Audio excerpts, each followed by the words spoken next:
தோழர் கேக்குதா? Screen share எல்லாத்தையும் ஆஃப் பண்ணுங்க தோழர்.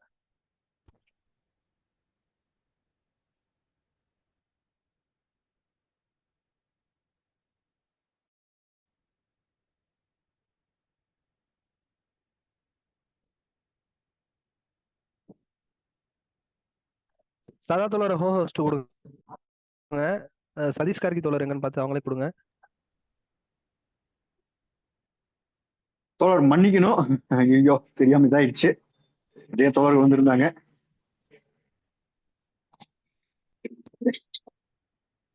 தோழர் அட்மின் இருக்கீங்களா? இருக்காங்க தோழர் இருக்காங்க. கோ ஹோஸ்ட் கொடுத்துடுங்க தோழர்களுக்கு. எனக்கு கோ ஹோஸ்ட் வேண்டாம். கோஹோஸ்ட் கொடுங்க சதா தோழர். சதீஷ் கார்கி இருந்தாருன்னா சதீஷ் கார்கி தோழர் கொடுங்க.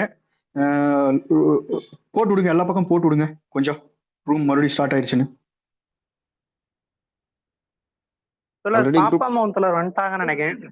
வந்துட்டாருன்னு நினைக்கிறேன். இப்போ தேவையில்லாம இதாயிடுச்சு.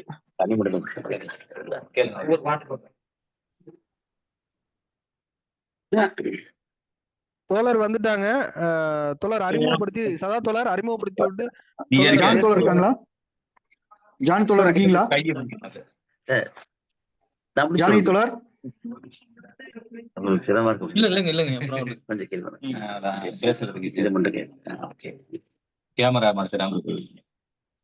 தோழருக்கு மட்டும் வீடியோ ஆன் பண்ணி விடுங்க தோழர். ஸ்கிரீன் அவங்களுக்கு மட்டும் இது பண்ற மாதிரி.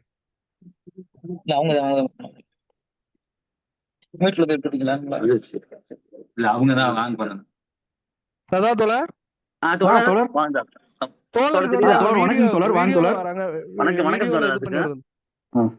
ஓகே, அது எனக்கு தெரியாது. சதீஷ் கார்கி தோழர் இருக்கீங்களா? அவருக்கு கோஸ்ட் கொடுங்க. செட்டிங்ஸ்ல போய் தோழர் வீடியோல வராரு, அதுக்கு மட்டும் ஓகே பண்ணி விடுங்க. ஓகே.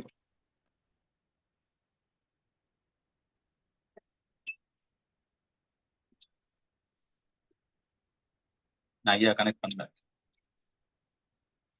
நம்ம வீட்ல எடுத்துட்டோமா? அட்மிட் தானே.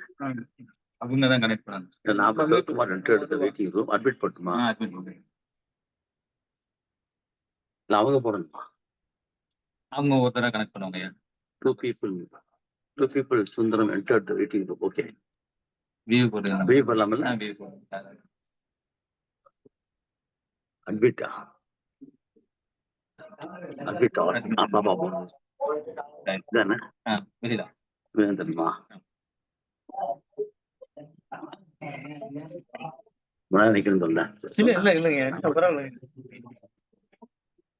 ஃபேஸ் மட்டும் தெரியுது. கூட பாத்துங்க. இன்னும் அவங்க ஓபன் பண்ணல. அவங்க ஓபன் பண்ணல. வியூ வருது இல்ல. அவங்க அட்மிட் பண்ணாதான். தோழர் அட்மிட் பண்ணிட்டு தோழர் அவரை தோழர் அட்மிட் பண்ணியாச்சுங்க. அட்மிட் பண்ணிட்டீங்களா? ஓகே தோழர். தோழர் நீங்க உள்ளதா இருக்கீங்க. தோழர் ஜானகி தோழர் இருக்கீங்களா? தோழர் ஜானகி தோழர் இருக்கேன் தோழர்.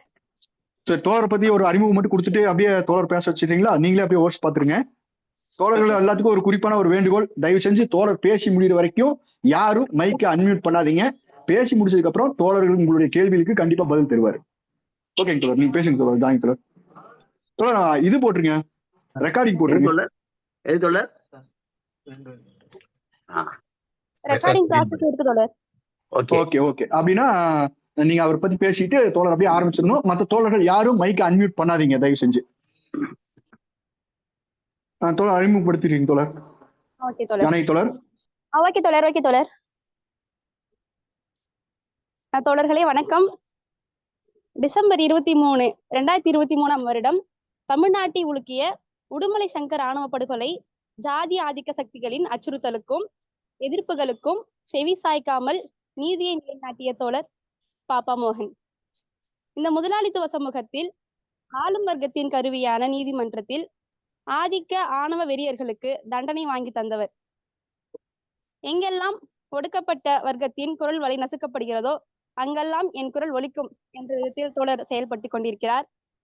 தோழரின் குரல் இப்போது வேங்கை வயலில் மலம் கலந்த நீர் தொட்டியில் பாதிக்கப்பட்ட மக்களை குற்றவாளியாக்கிய சமூக நீதி என்று குறிப்பிட்ட ஆதிக்க சாதியின் நீதிக்காக குரல் கொடுக்கும் இந்த சமூக நீதி அரசு விடியல் தருகிறேன் என்று வீராப்பாய் முழக்கமிட்டு விடிய ஆட்சியை கொடுக்கும் இந்த திமுக அரசின் போலீஸ் துறையினரின் ஜாதி ஆதிக்கத்துக்கு எதிராக வேங்கை வயலில் தன் குரல் ஓங்கி ஒலிக்க போராடி வருகிறார். இப்போ இந்த வேங்கை வயல் பாலகிருஷ்ணன் தோழர் வந்து முன்னாடி சொல்லியிருந்தாரு, எமர்ஜென்சி வந்து அறிவிக்கப்படாத எமர்ஜென்சியை வந்து இங்க அறிமுகப்படுத்திருக்கீங்களா அப்படின்னு கேட்டப்போ பொங்கி எழுந்தவங்க இப்போ வேங்கை வயல்ல வந்து இப்போ மார்க்சிஸ்ட் கம்யூனிஸ்ட் கட்சியையும் விசிகாவையும் வந்து இப்ப வந்து உள்ள வந்து அனுமதிக்க மாட்டேன்றாங்க. இப்போ இதுக்கு வந்து ஏன் இவங்க வந்து குரல் கொடுக்க மாட்டேன்றாங்க? எதுக்காக மீடியா வந்து இந்த விஷயத்த பத்தி வெளியில வந்து தப்பான விதமா எடுத்துட்டு போயிட்டு இருக்காங்க? இதுல வந்து பாதிக்கப்பட்ட மக்களையே வந்து குற்றவாளியாக்குற ஒரு அவல நிலைதான் இங்க தமிழ்நாட்டுல இருந்து நடந்து கொண்டிருக்கிறது. தோழர் பாப்பா மோகன் அவர்கள் அதை வெட்டி வெளிச்சம் போட்டு காட்ட நம்மோடு இணைந்திருக்கிறார். அவரை விடுதலை வாசகர் வட்டம் சார்பாக வரவேற்கிறோம். அவர்களுக்கு வணக்கத்தையும் உரித்தாக்குகிறோம்.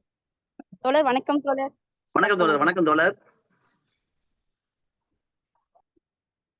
தோழர் ஆரம்பிக்கலாம், பேசலாங்களா? தோழர் பேசலாம். தோழர் ஸ்டார்ட் பண்ணி. விடுதலை வாசகர் வட்ட அனைத்து தோழர்களுக்கும் இந்த மாலை வணக்கம். வேங்கை வயல் சம்பந்தமாக இன்று நான் இந்த வழக்குக்காகத்தான் புதுக்கோட்டைக்கு வந்திருந்து ஒரு திரளான வழக்கறிஞர் குழாமோடு விசிகவுடைய வழக்கறிஞர்களுடைய மாநில தலைவர் தோழர் பார்வேந்தருடைய தலைமையில அவர்கள் மிகப்பெரிய குழாமாக ஒரு 50 பேருக்கு கூடியிருந்தார்கள். இந்த வழக்கில் புதுக்கோட்டை சிறப்பு அமர்வு நீதிமன்றத்திலே இந்த வழக்கு சம்பந்தமாக குற்றப்பத்திரிகையினை 20/1/2025 தாக்கல் செய்ததாக அறிவிப்பு கிடைத்த பின்னால் நம்முடைய இங்க இருக்கக்கூடிய தோழர்கள் புதுக்கோட்டையிலே முக்கியமாக வேங்கை வழியில் துவக்கத்திலிருந்து அதற்காக போராடக்கூடிய வழக்கறிஞர்கள் எல்லாம் ஒன்று கூடி எங்களுக்கு அந்த நகல் வேண்டும் என்று சொல்லி ஒரு மனு போட்டார்கள். அந்த மனுவின் பேரிலே வாதம் செய்வதற்காக நான் இன்றைக்கு வந்தேன். உங்களுக்கு எனக்கு முன்னாடி தோழர் ஜானகி அவர்கள் சொன்னதை போல வேங்கை வயல் சம்பவம் என்பது இந்த மாவட்டத்தில் மட்டுமல்ல, தமிழ்நாட்டில் மட்டுமல்ல, இந்தியாவை உலுக்கி இருக்கிற சம்பவம். தலித்துகள் வாழ்ந்து கொண்டிருக்கிற பகுதியிலே அவர்கள் குடித்துக் கொண்டிருக்கிற தண்ணீரில் அவர்கள் பயன்படுத்தக்கூடிய அந்த டேங்கில் இருக்கக்கூடிய தொட்டியில் மலத்தை கலந்திருக்கிற ஒரு கொடுமையை நாடே அதிர்ச்சிக்குள்ளாக்கி பார்த்தது. ஏற்கனவே 2000 ஆண்டு காலமாய் ஒடுக்கப்பட்டு ஓரங்கட்டப்பட்டிருக்கிற தலித் மக்கள் இன்றைக்குத்தான் நமக்கென்று ஒரு அரசியல் சாசனம் உருவான பின்னால் தீண்டாமை ஒழிக்கப்பட்டு விட்டது என்று சொல்லக்கூடிய வாசகத்தை கொண்டு அதை நிறைவேற்றுவதற்காக 1989ஆம் ஆண்டு பழங்குடிகள் தாழ்த்தப்பட்டோர் மீதான வன்கொடுமை தடுப்பு சட்டம் 1989 சொல்லக்கூடிய ஒரு சிறப்பான சட்டத்தை பாராளுமன்றத்திலே நிறைவேற்றி அந்த சட்டத்தின்படி இது ஒரு குற்றம் மட்டுமல்ல, இது ஒரு வன்கொடுமை என்ற வார்த்தையை போட்டு எங்கெல்லாம் ஒடுக்குமுறையும் அடக்குமுறையும் தலித்துகள் மீது தொடுக்கப்படுகிறதோ அங்கே இந்த சட்டம் பாயும் என்று சொல்லி அன்றைக்கு நிறைவேற்றினார்கள். ஆனால் இந்த சட்டம் துவங்கி ஏறக்குறைய 30 ஆண்டுகளை கடந்த பின்னாலும் கூட ஒரு கொடூரமான சம்பவம் என்னவென்றால் இந்த சட்டத்தை அமல்படுத்த வேண்டிய காவல்துறையே இதற்கு எதிராக இருக்கிறது என்பதுதான் இன்றைக்கு இருக்கிற அர்த்தம். ஆகவேதான் வேங்கை வேலையிலே கடந்த ஏறக்குறைய 24/12/2022 அந்த வேங்கை வயல் இருக்கக்கூடிய ஒரு தலித் சமூகத்தை சார்ந்திருக்கக்கூடிய கார்த்தி கனகராஜன் சொல்லக்கூடிய மகள் கோபிகாசிரி இளவர் மகள், அவர் திடீரென்று பாதிக்கப்பட்ட உடலம் குன்றியது. உடனே அங்கிருக்கிற ஆரம்ப சுகாதார நிலைக்கு கொண்டு செல்லப்பட்டார். அங்கிருந்து புதுக்கோட்டை அரசு மருத்துவமனைக்கு கொண்டு செல்லப்பட்டு அங்கே மருத்துவ சிகிச்சையின் போதுதான் அவர் குடித்திருக்கிற நீரிலே நஞ்சு கலந்திருக்கிறது, கண்டாமினேட் வாட்டர் சொல்லப்படியிலே மருத்துவர் கூறியதால் உடனே அந்த பகுதிக்கு வந்து ஏன் இப்படி 2 நாட்களாக வருகிற தண்ணீரிலே மனநாற்றம் வருகிறது என்று சொல்லி அந்த 26/12 ஆயுதப்படையிலே வேலை செய்யக்கூடிய ஒரு காவலர் அவர் முத்துராஜா என்பவரும் சுதர்சன் என்பவரும் மேலே ஏறி பார்க்கிறார்கள். மலம் புதர்ந்து கொண்டிருக்கிறது. அதைத்தான் உடைய சமூக ஊடகத்திலே புறம் சுதர்சன் பயன்படுத்துகிறார். அதற்கு பின்பு கோபிகாசிரியருடைய தந்தை கனகராஜ் அங்க இருக்கக்கூடிய காவல் நிலையத்தில் போய் புகார் தருகிறார். அந்த புகாரின் பேரில் வன்கொடுமை தடுப்பு சட்டத்தின் கீழ் வழக்கு பதிவு செய்யப்படுகிறது. இந்த காணொலியில் பரவப்பட்டிருக்கிற செய்தி நாடு முழுக்க பரவவும் அந்த செய்தியை மிகப்பெரிய அதிர்ச்சி வலையை உருவாக்க உடனே அரசு அந்த நிலையை மாவட்ட காவல்துறையா இருக்கிற சிபிசிஐடிக்கு மாற்றுகிறது வழக்கை. அந்த வழக்கை சிபிசிஐடி எடுத்துக்கொண்ட பின்னால் அந்த வழக்கை மாவட்ட காவல்துறை துணை கண்காணிப்பாளர்களுடைய கல்பனா என்பவர்களுடைய தலைமையிலே விசாரிக்க தொடங்கினார்கள். இதற்கு பின்புதான் ஏறக்குறைய 570 நாட்களுக்கு பின்பு இப்பொழுது தலைகீழாக அந்த பகுதியில் எந்த மக்கள் அந்த தண்ணீரை குடித்து வாழ்ந்து கொண்டிருக்கார்களோ அதிலே வாழ்ந்து கொண்டிருக்கூடிய மக்களான 26ஆம் தேதி அன்றைக்கு மேல் தொட்டியிலே போய் பார்த்திருக்கக்கூடிய முத்துராஜன் சொல்லக்கூடிய ஆயுதப்படை காவலர் சுதர்சன் மற்றும் முத்து கிருஷ்ணன் சொல்லக்கூடிய 3 பேர் தான் இதற்கு காரணம் என்றும், அங்கே டேங்க் ஆபரேட்டராக இருக்கக்கூடிய சண்முகத்திற்கும் அந்த ஊராட்சி மன்ற தலைவர் பத்மாவுக்கு இருக்கக்கூடிய பிரச்சனையை ஒட்டி வேண்டுமென்று இவர்கள் தான் கலந்திருக்கிறார்கள் என்று சொல்லி 570 நாட்களுக்கு பின்னால் தற்போது குற்றப்பத்திரிகை தாக்கல் செய்திருக்கிறாக ஹைகோர்ட்டிலே ஒரு ஸ்டேட்டஸ் ரிப்போர்ட்டை போட்டார்கள். அதை பார்த்த உடனேயே நாம் அன்றைக்கு 26/1/2025 அந்த நாள் தான் நம்முடைய நாட்டிலே அரசியல் சாசனம் உருவாக்கப்பட்டு 76ஆம் ஆண்டிலே அடியெடுத்து வைக்கின்றோம். அந்த நாளிலே சென்னையிலே நாங்கள் இருக்கின்றோம். அன்றைக்கு விசிகேவுடைய வழக்கறிஞர் பிரிவிலே நானும் பேச இருக்கின்றேன். அப்போதே பேட்டி கொடுத்தேன். என்னென்னு கேட்டால், ஒரு 6 மாதத்திற்கு முன்பாக 25/6/2024 சிபிசிஐடி 41A என்று சொல்லக்கூடிய சிஆர்பிசி அந்த அழைப்பாணையை இந்த 3 பேருக்கும் கொடுக்கிறார்கள். அவர்கள் விசாரணைக்கு செல்கிறார்கள்.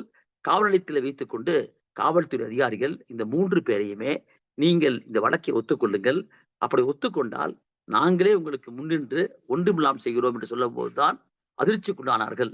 இந்த வழக்கு விசாரிக்கப்பட்டு குற்றவாளிகள் தண்டிக்கப்பட வேண்டும் என்று சொல்லி போராடி கொண்டிருக்கிற மக்களையே குற்றவாளிக்கு உள்ளாக்கக்கூடிய ஒரு மிகப்பெரிய கொடுமை நடப்பதை கண்டு மக்கள் எல்லாம் கொதித்திருக்கிறார்கள். அன்றைக்கே அப்போதே இதை தெரிந்து கொண்டு நான் அந்த பக்கத்துல அந்த அத்தனை சமூக சூழல் பொருளாதார சூழலை பற்றெல்லாம் ஆய்வு செய்து, ஏற்கனவே இந்த பகுதியில இரட்டை டம்ளர் முறை இருக்கிறது. அதே போல தலித் மக்கள் அங்க இருக்கக்கூடிய கோயிலுக்குள்ளே போக முடியவில்லை. அது மட்டுமல்லாமல் ஏற்கனவே ஒரு செட்டியாருடைய நிலத்தை இந்த மக்கள் அங்கே ஓட்டிக் கொண்டிருக்கிறார்கள். அந்த நிலத்திலிருந்து இவர்களை அப்புறப்படுத்துவதற்காக முயற்சிக்கிறார்கள். எல்லாவற்றுக்கும் மேலாக தாங்கள் வாழ்ந்து கொண்டிருக்கிற பகுதியிலே சிறப்பான குடிநீர் திட்டம் வேண்டும் என்று கேட்கிறார்கள். அதை செய்வதற்கு இப்போது தலைவராக இருக்கக்கூடிய பத்மா அவர்களும் அவருடைய கணவரும் எங்களுக்கு ஓட்டளித்தால், எங்களுக்கு வாக்களித்தால் நாங்கள் அதை செய்து தருவோம் என்று சொல்லி வாக்கு கொடுக்கிறார்கள். இதற்கு இணைப்பாக நிற்பவர் தான் அந்த டேங்க் ஆபரேட்டர் சண்முகம் என்பவர். டேங்க் ஆபரேட்டர் சண்முகம் முத்திரையர் வகுப்பை சார்ந்திருக்கிறவர். அவர் தான் அந்த ஓட்டுக்களை வாங்கி தருகிறார். அதன் மூலமாகத்தான் பத்மா தலைவராகிறார். ஆனால் கிராம சபை கூட்டத்திலே இங்கே அந்த பகுதி மக்களுக்கு சிறப்பான குடிநீர் திட்டம் கட்டியதாக ஒரு அறிக்கை வாசிக்கிறார். அதை கண்டு மக்கள் அஞ்சுகிறார்கள். காரணம், அப்படி ஒரு திட்டமே செயல்படுத்தப்படவில்லை. அங்கிருந்துதான் பிரச்சனை தொடங்குகிறது. உடனே டேங்க் ஆபரேட்டர் இதை பற்றி கேள்வி கேட்டதற்காக வேண்டுமென்றே அவரை வேலை விட்டு நிற்கிறார்கள். உடனே அந்த டேங்க் ஆபரேட்டருக்கு எதிராக அந்த மக்கள் போராடுகிறார்கள். காரணம், அந்த மக்களுக்காக உழைத்துக் கொண்டிருக்கிறவர். இங்கே முக்கியமாக பார்க்க வேண்டியது என்னவென்றால், தலித் மக்களுக்காக போராடக்கூடிய ஒரு முத்திரைய சமூகத்தை சார்ந்திருக்கிற டேங்க் ஆபரேட்டரை திட்டமிட்டு வேலை விட்டு நீக்கவும் அதை எதிர்த்து போராடுவது உண்மை. ஆனால் இந்த நிகழ்வில் இதை வைத்துக் கொண்டு திட்டமிட்டு அங்க இருக்கிற மேல்நிலை தொட்டியிலே அந்த பகுதி மக்கள் அன்றாடம் குடித்துக் கொண்டிருக்கூடிய வடநிலை தொட்டியிலே பணத்தை கலந்திருக்கிற ஒரு கொடிய செயல் என்பது அங்கே மிகப்பெரிய ஆபத்து ஏற்படுத்தியது. கோபிகா ஸ்ரீ மருத்துவமனைக்கு சென்றார். ஆகவே 26/12/2022 எஃப்ஐஆர் போடப்பட்டு 570 நாட்களில இந்த வழக்கில ஏற்கனவே அவர் செய்திருக்கக்கூடிய மிகப்பெரிய தவறு என்று சொன்னால், இந்த புலன் விசாரணை துவக்கத்திலேயே தவறாக சென்றிருக்கிறது என்பதற்கு முதல் அடையாளமே அந்த தண்ணீர் தொட்டியில இருக்கிற மனத்தோடு இருக்கக்கூடிய அந்த தண்ணீரை பிடிஓ, காவல் ஆய்வாளர், ஊராட்சி மன்ற தலைவர் பத்மா ஆக உட்பட அத்தனை பேருமே நின்று அந்த தண்ணீரை சேகரித்து அதை ஆய்வுக்கு அனுப்பாமல் அதில் இருக்கிற தண்ணீரை பூராமே அகற்றி விடுகிறார்கள். இதுதான் அங்க இருக்கிற மிகப்பெரிய பிரச்சனை. ஒரு குற்ற சம்பவத்திலே நேரில் பார்க்கிற சாட்சிகள் இருப்பார்கள், அது கண்ணுற்ற சாட்சிகள். நேரில் பார்க்காத சாட்சிகள் இருக்கிற போது அது சந்தர்ப்ப சூழ்நிலை கொண்டிருக்கிற ஒன்றாகும். ஆகவே சந்தர்ப்ப சூழ்நிலை ஒவ்வொரு அம்சத்தையும் அவர் கணக்கில் எடுத்துக் கொண்டுதான் ஆய்வு செய்ய வேண்டும். ஆனால் துவக்கத்திலேயே அந்த தண்ணீர் தொட்டில் இருக்கக்கூடிய மலம் கலந்ததாக சொல்லக்கூடிய தண்ணீரை முற்றாக அகற்றிவிட்டு அதற்கு பின்னால் அவர் புலன் விசாரணை தொடங்குகிறார்கள். இங்குதான் பிரச்சனையே. இப்படி ஒரு அங்க இருக்கிற தண்ணீரை ஏன் அவர்கள் அகற்ற வேண்டும் என்று சொல்லி ஏற்கனவே அங்க இருக்கிற மக்கள் போராடி இருக்கிறார்கள், வழக்கறிஞர்கள் கேட்டிருக்கிறார்கள். ஆனால் இந்த வழக்கிலே சிபிசிஐடி முதலில் அந்த தண்ணீர் தொட்டி போகக்கூடிய குழாய்க்குள் இருக்கக்கூடிய மலத்துடைய மிச்ச சொத்துக்களை எல்லாம் மரபணு சோதனை செய்ய வேண்டும் என்று சொல்லி இந்த மக்களையே கூட்டிருக்கிறார்கள். அதற்கு இந்த மக்கள் ஒத்து போயிருக்கிறார்கள். ஆனால் மரபணு சோதனையிலே அவ்வாறு யாரும் கண்டுபிடிக்கப்பட முடியவில்லை. அதற்கு பின்னால் தற்போது தொலைபேசி உரையாடலை எல்லாம் நாங்கள் 197 தொலைபேசிகளை கைப்பற்றினோம். அதனுடைய டவர் லைன்களை ஆய்வு செய்தோம். அது ரசாயன பரிசோதனைக்கு அனுப்பப்பட்டு பரன்சிக் எக்ஸாமினேஷனுக்கு பின்னால் அவர்கள் பேசியிருக்கிற உரையாடலிலே முத்துராஜாவுடைய தாயாரும் மற்றவர்களும் பேசியிருக்கிற உரையாடலிலே இதை வெளியே சொல்ல வேண்டாம், ஒத்துக்கொள்ள வேண்டாம் என்று சொல்லக்கூடிய சில வாசகத்தை மட்டும் குற்றப்பத்திரிகை தாக்கல் செய்வதற்கு முன்பாகவே ஊடகங்கள் சில ஊடகங்களை வெளிவந்து விட்டன. ஆக இறுதியாக அவர்கள் முடித்திருக்கிறார். இந்த வழக்கை எப்படியாவது முடிக்க வேண்டும். அப்படி முடிக்கிற போது இதில் பாதிக்கப்பட்டிருக்கிற மக்களையே குற்றவாளிகளாக மாற்றக்கூடிய ஒரு கொடூரமான செய்தியை பார்த்துத்தான் இன்றைக்கு நாங்கள் ஆஜரானோம். இதில் பார்க்கக்கூடிய ஒரு விஷயம் என்னவென்றால், புலனாய்வு என்பது அது காவல்துறையுடைய அதனுடைய டொமைனுக்குள் இருக்கக்கூடிய ஒன்றாகும். அது யாரையுமே தள்ள முடியாது. ஆனால் இந்த சிறப்பு சட்டம் என்பது 1989ஆம் ஆண்டு சட்டம் என்பதும் 2015ஆம் ஆண்டு திருத்தப்பட்டு 26/1/2016 அமலுக்கு வந்திருக்கக்கூடிய இந்த சட்டம் என்பது மிக முக்கியமானது. என்னவென்றால், வன்கொடுமை தடுப்பு சட்டத்தின் கீழ் ஒரு புகார் பதிவு செய்யாவிட்டால் அந்த காவல்துறை அதிகாரி 6 மாதம் தண்டிக்க முடியும். புகார் செய்துவிட்டு முறையான செக்ஷன்கள் போடாவிட்டால் அந்த அதிகாரி தண்டிக்க முடியும். அதற்கு மேலாக புலனாய்வின் போது அவர்கள் செய்யக்கூடிய ஒவ்வொரு செயலுக்கும் சட்டத்துக்கு புறமா செய்தால் அதுக்கு தண்டனை உண்டு. ஆக ஒரு செக்ஷன் 4 என்று சொல்லக்கூடிய அந்த பிரிவின் கீழே ஒரு காவல்துறை அதிகாரி புலனாய்வு செய்கிற போது இதில் தவறு திட்டமிட்டோ மறைத்தாலோ அல்லது ஃபேப்ரிகேட் செய்தாலோ அதற்கு தனியாக குற்றமே உண்டு. ஆனால் இந்த வழக்கை பொறுத்தவரை மிக முக்கியமான பிரிவு என்பது சாப்டர் 4A என்பது 2015ஆம் ஆண்டு திருத்தப்பட்டு பூத்தப்பட்ட ஒன்று. அந்த சாப்டர் 4A பிரகாரம் ஏறக்குறைய ஒரு 12 விதமான உரிமைகள் கொடுக்கப்பட்டிருக்கின்றன. சாட்சிகளுக்கு பாதுகாப்பு, அந்த பாதிக்கப்பட்டோருக்கான அனைத்து உதவிகள், அது மட்டுமல்ல அவர்களுடைய மறுவாழ்வு, அவர்களுக்கு கொடுக்க வேண்டிய நஷ்டஈடு, அது மட்டும் இல்லாமல் வழக்கு நடக்கிற போது ஒவ்வொரு கட்டத்திலேயும் அந்த பாதிக்கப்பட்டோருக்கோ அவர் சார்ந்திருக்கக்கூடிய அமைப்புகளுக்கோ அந்த இன்வெஸ்டிகேஷனுடைய நிலைப்பாட்டை, ஸ்டேஜஸ் ஆஃப் இன்வெஸ்டிகேஷன் என்று சொல்லுவார்கள், அந்த கட்டத்தை எல்லாம் சொல்ல வேண்டும். எல்லாவற்றுக்கும் மேலாக குற்றப்பத்திரிகை தாக்கல் செய்கிற போது பாதிக்கப்பட்டோருக்கு அந்த குற்றப்பத்திரிகையுடைய நகலை இலவசமாக கொடுக்க வேண்டும் சொல்லக்கூடிய பிரிவு குறிப்பாக உண்டு. ஆனால் இந்த வழக்கில பாதிக்கப்பட்ட கனகராஜுக்கு, புகார்தாரருக்கு எந்த அறிவிப்புமே கொடுக்காமல் நீதிமன்றத்திலே 20/1/2025 குற்றப்பத்திரிகை தாக்கல் செய்ததாக ஒரு தவறான ஏற்படுத்தியிருக்கிறார்கள். ஆகவேதான் இன்றைக்கு நீதிமன்றத்தில் நாங்கள் வாதிடுகிற போது சிறப்பு நீதிமன்ற நடுவர் அம்மா முன்பாக நாங்கள் வாதிட்டோம். முதலில் இந்த சிறப்பு சட்டத்தை பற்றி நீங்கள் பார்க்கிற போது அதனுடைய விதி 7 உபப்பிரிவு 1 இதை விசாரிக்கக்கூடிய காவல்துறை கண்காணிப்பாளர் அவர்கள் எப்பொழுதுமே டிஎஸ்பி அந்தஸ்துக்கு குறைவாக இருக்கக்கூடாது. அந்த டிஎஸ்பி என்று சொல்லக்கூடியவர் இந்த சட்டத்தை பற்றிய நுட்பமான அறிவும் அனுபவம் என்று சொல்கிறார்கள். Investigating officer not below the rank of DSP, the knowledge and experience in the act என்று சொல்கிறார்கள். அப்ப இந்த சட்டத்துல நுட்பமான அறிவும் அனுபவம் வேண்டும் கேட்டால் சாதிய கொடுமை என்பது இன்றைக்கு நட்டு ஏற்பட்டதல்ல. 2000 ஆண்டு காலமா இந்தியாவை பிளந்திருக்கிற ஒரு சாதிய கொடுமையை கொண்டிருக்கிற சமூக அமைப்பு.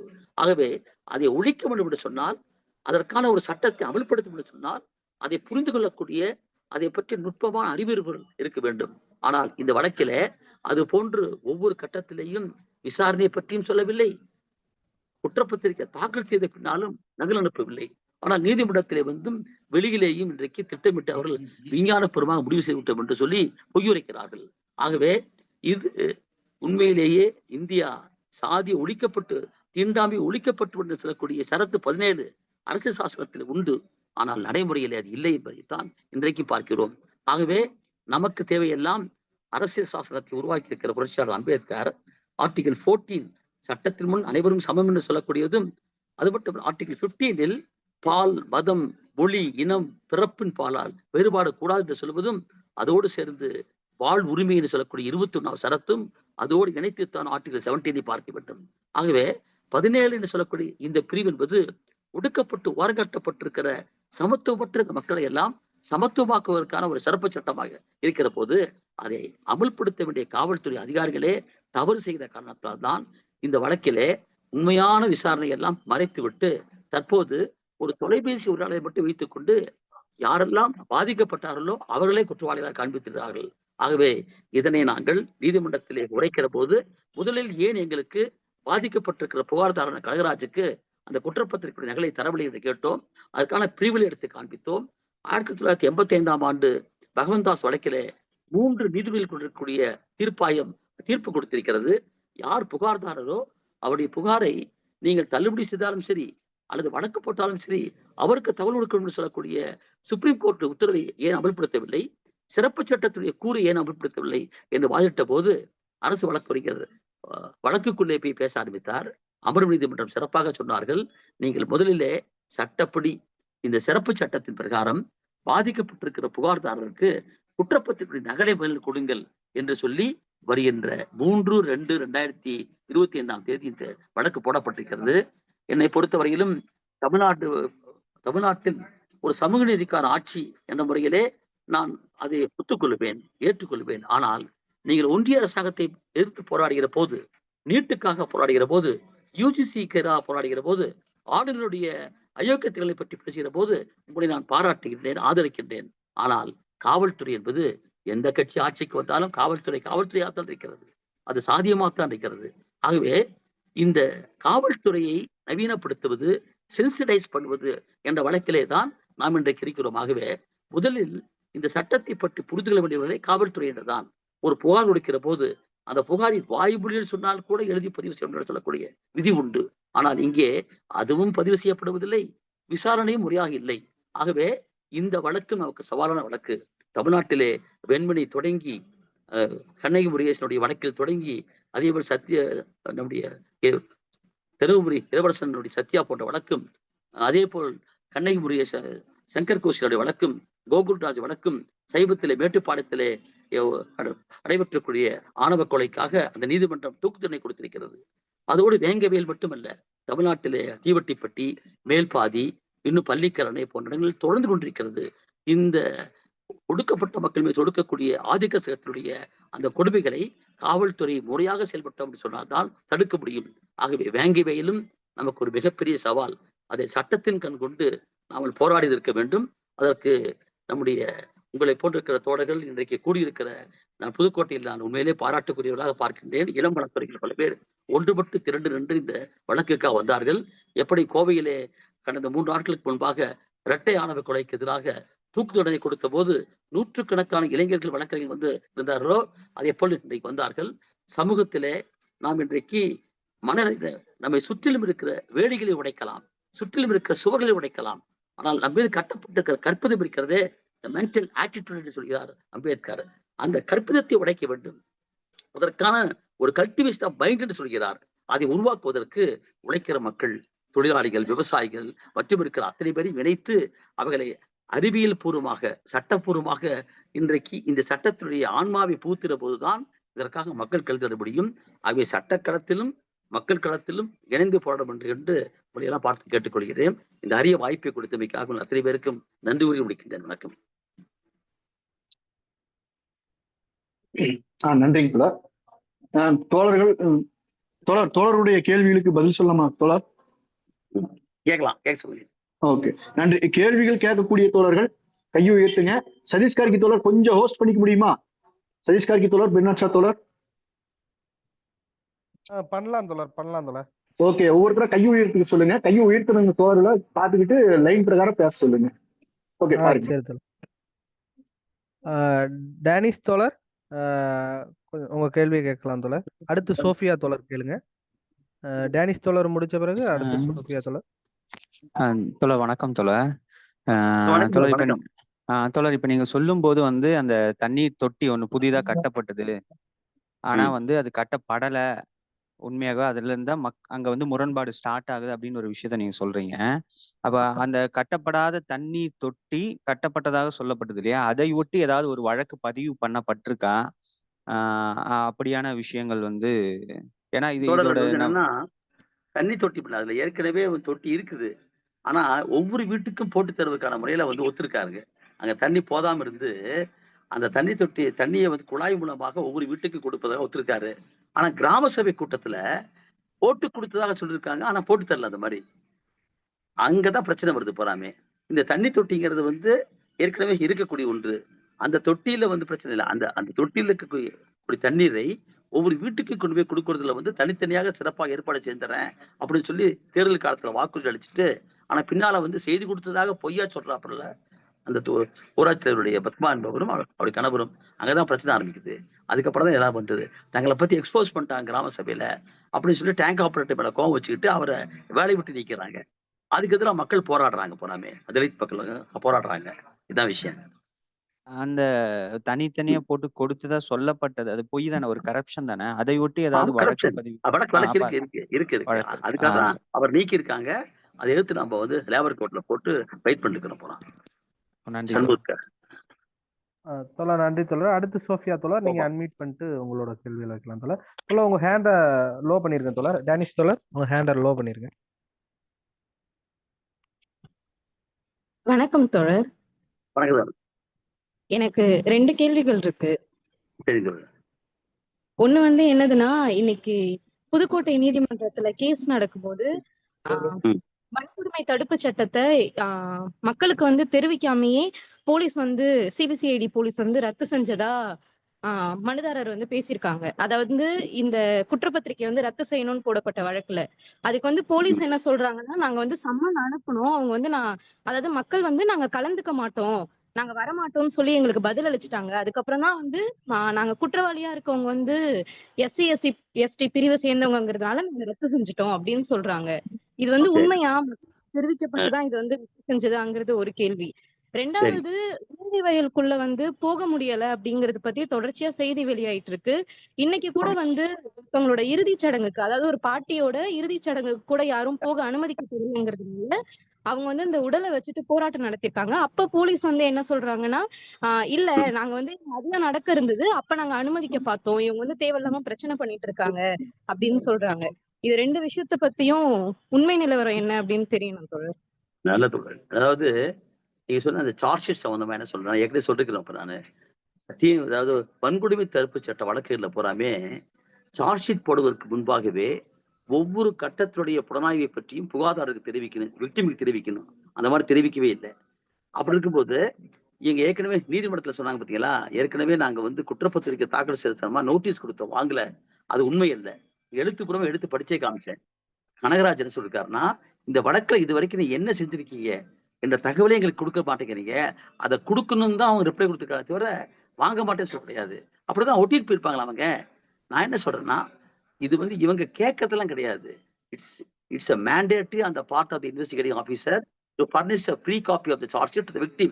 அதான் சட்டம். நான் கேட்கறது, ஏன் நீங்க அவங்களுக்கு அவங்க வாங்கினாலும் வாங்கலைனாலும் வீட்டுக்கு போய் ஒட்டிட்டுல வரணும், இந்த மாதிரி நான் வந்தா நீ ஒர்க் பண்ணிட்டு, அதெல்லாம் உண்மை கிடையாது போறாமே. இப்ப நான் ஹைகோர்ட்ல வந்து 25ஆம் தேதி ஒரு வந்து ஸ்டேட்டஸ் ரிப்போர்ட் போடுறாங்க. என்னன்னு கேட்டா, இந்த வழக்கில் நாங்க குற்றப்பத்திரிகை தாக்கல் செஞ்சிட்டோம் அப்படின்னு சொல்லிட்டு ஒரு ஸ்டேட்டஸ் ரிப்போர்ட் போடுறாங்க. அதுல வந்து இந்த மாதிரி நாங்க போய் கொடுத்தோம் வாங்கலன்னு போய் சொல்லவே இல்லை. அதே போல இங்க வந்து நம்முடைய வழக்கறிஞர் குழாம் வந்து புகார்தாருக்காக வந்து ஒரு மனு போடுறாங்க. இந்த மாதிரி 20/1/2025 தேதி வந்து சார்ஜ் ஷீட் போட்டேன்னு சொல்றாங்க, ஆனா எங்களுக்கு காப்பி தரல அப்படின்னு சொன்னதுக்கு பிறகுதான் இப்ப வந்து அறிவிப்பு கொடுக்குறாங்க, எழுத்துப்பூர்வமா கொடுத்துருக்காங்க. அப்ப யாரு மேல தப்பு இருக்குது? ஏன் அந்த குற்றப்பத்திரிகை நீங்க வந்து சட்டப்படி தராமட்டீங்க? நீதிமன்றம் அதான கேட்கறாங்க. சட்டத்துல சொல்லப்பட்டிருக்கும் போது நீங்க ஏன் அவங்களுக்கு வந்து ஸ்டேட்டஸ் ஆஃப் இன்வெஸ்டிகேஷன் சொல்ல காப்பி தரலன்னு சொல்லிட்டு? அது மட்டுமல்ல, அது வந்து ஒன்று. 2வதாக அந்த மக்களை போய் பார்ப்பதற்காக இந்த வந்து வழக்கறிஞர்கள் எல்லாம் இங்க இருந்து பார்வையற்ற தலைமையில போறாங்க. இன்னும் ஒரு அறிவிக்கப்படாத எமர்ஜென்சி இருக்கிற மாதிரி வேங்கை வயல்ல போய் மக்களை பார்க்கறதுக்கு ஏன் தடுக்கணுவங்க? அது வந்து சட்டத்துக்கு புறமானது. அங்க ஒன்றும் 144 போடல, 30 போடல.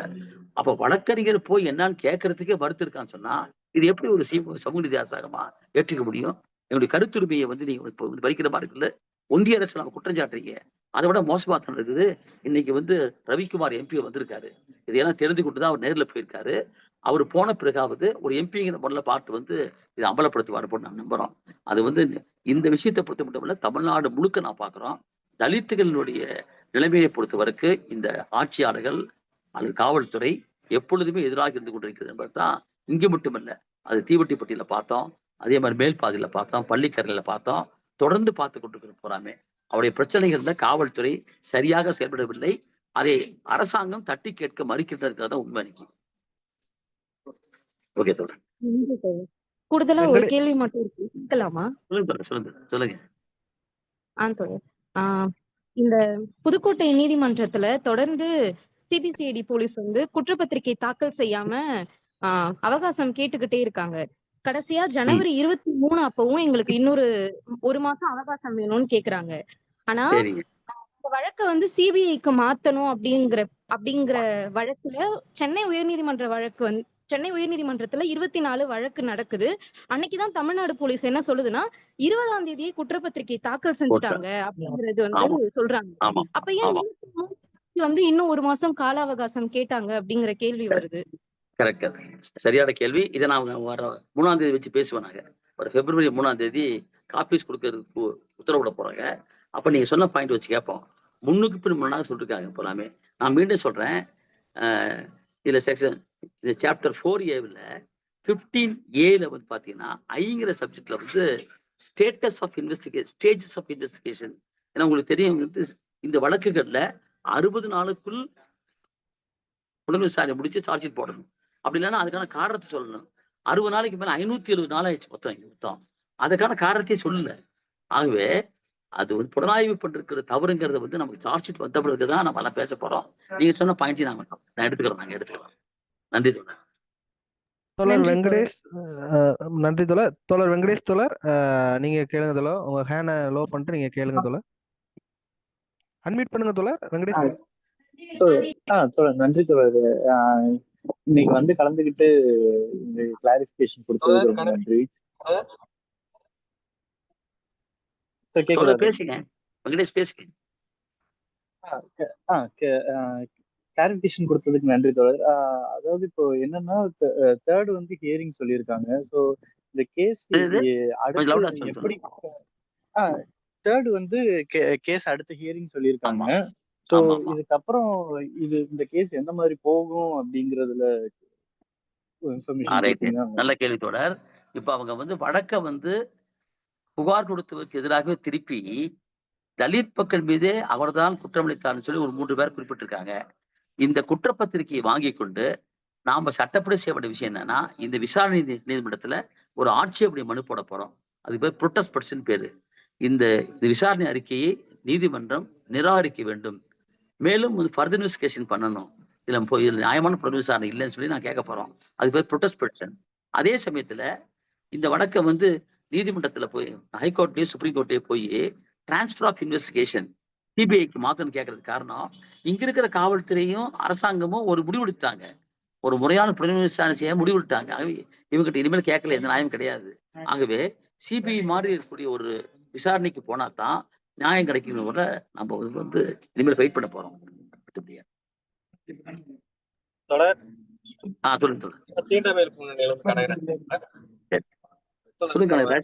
தோழர் ஒரு நிமிஷம். உங்களுக்கு முன்னாடி நிறைய பேர் ஹேண்ட் ரைஸ் பண்ணிருக்காங்க தோழர். ஒருத்தரா வரட்டும் தோழர். கொஞ்சம் ப்ளீஸ் நீங்க கொஞ்சம் வெயிட் பண்ணுங்க தோழர். தோழர் பின்னஷ தோழர் பேச சொல்லலாம். தோழர் கனகா தோழர், வணக்கம் தோழர். வாங்க தோழர், பேசுங்க தோழர். வாங்க. வணக்கம் தோழர்.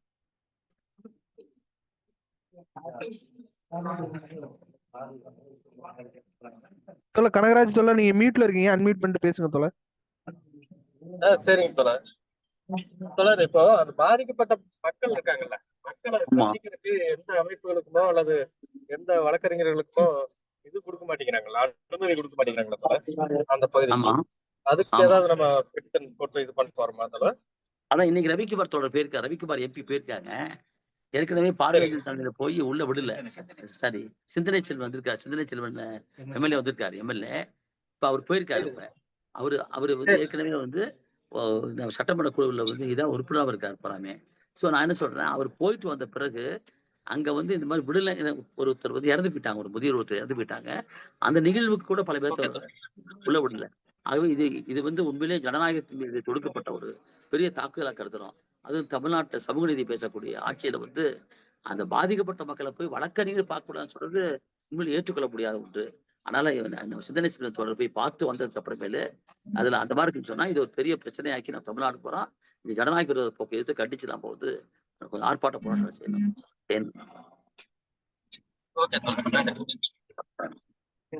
தோழர் நீங்க உங்க ஹேண்ட லோ பண்ணிக்கங்க தோழர்.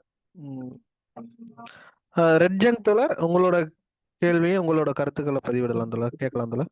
ரெட் ஜங் தோழர், அன்மியூட் பண்ணிட்டு பேசுங்க தோழர். தோழர் வணக்கம் தோழர். வணக்கம் தோழர். வணக்கம் தோழர்.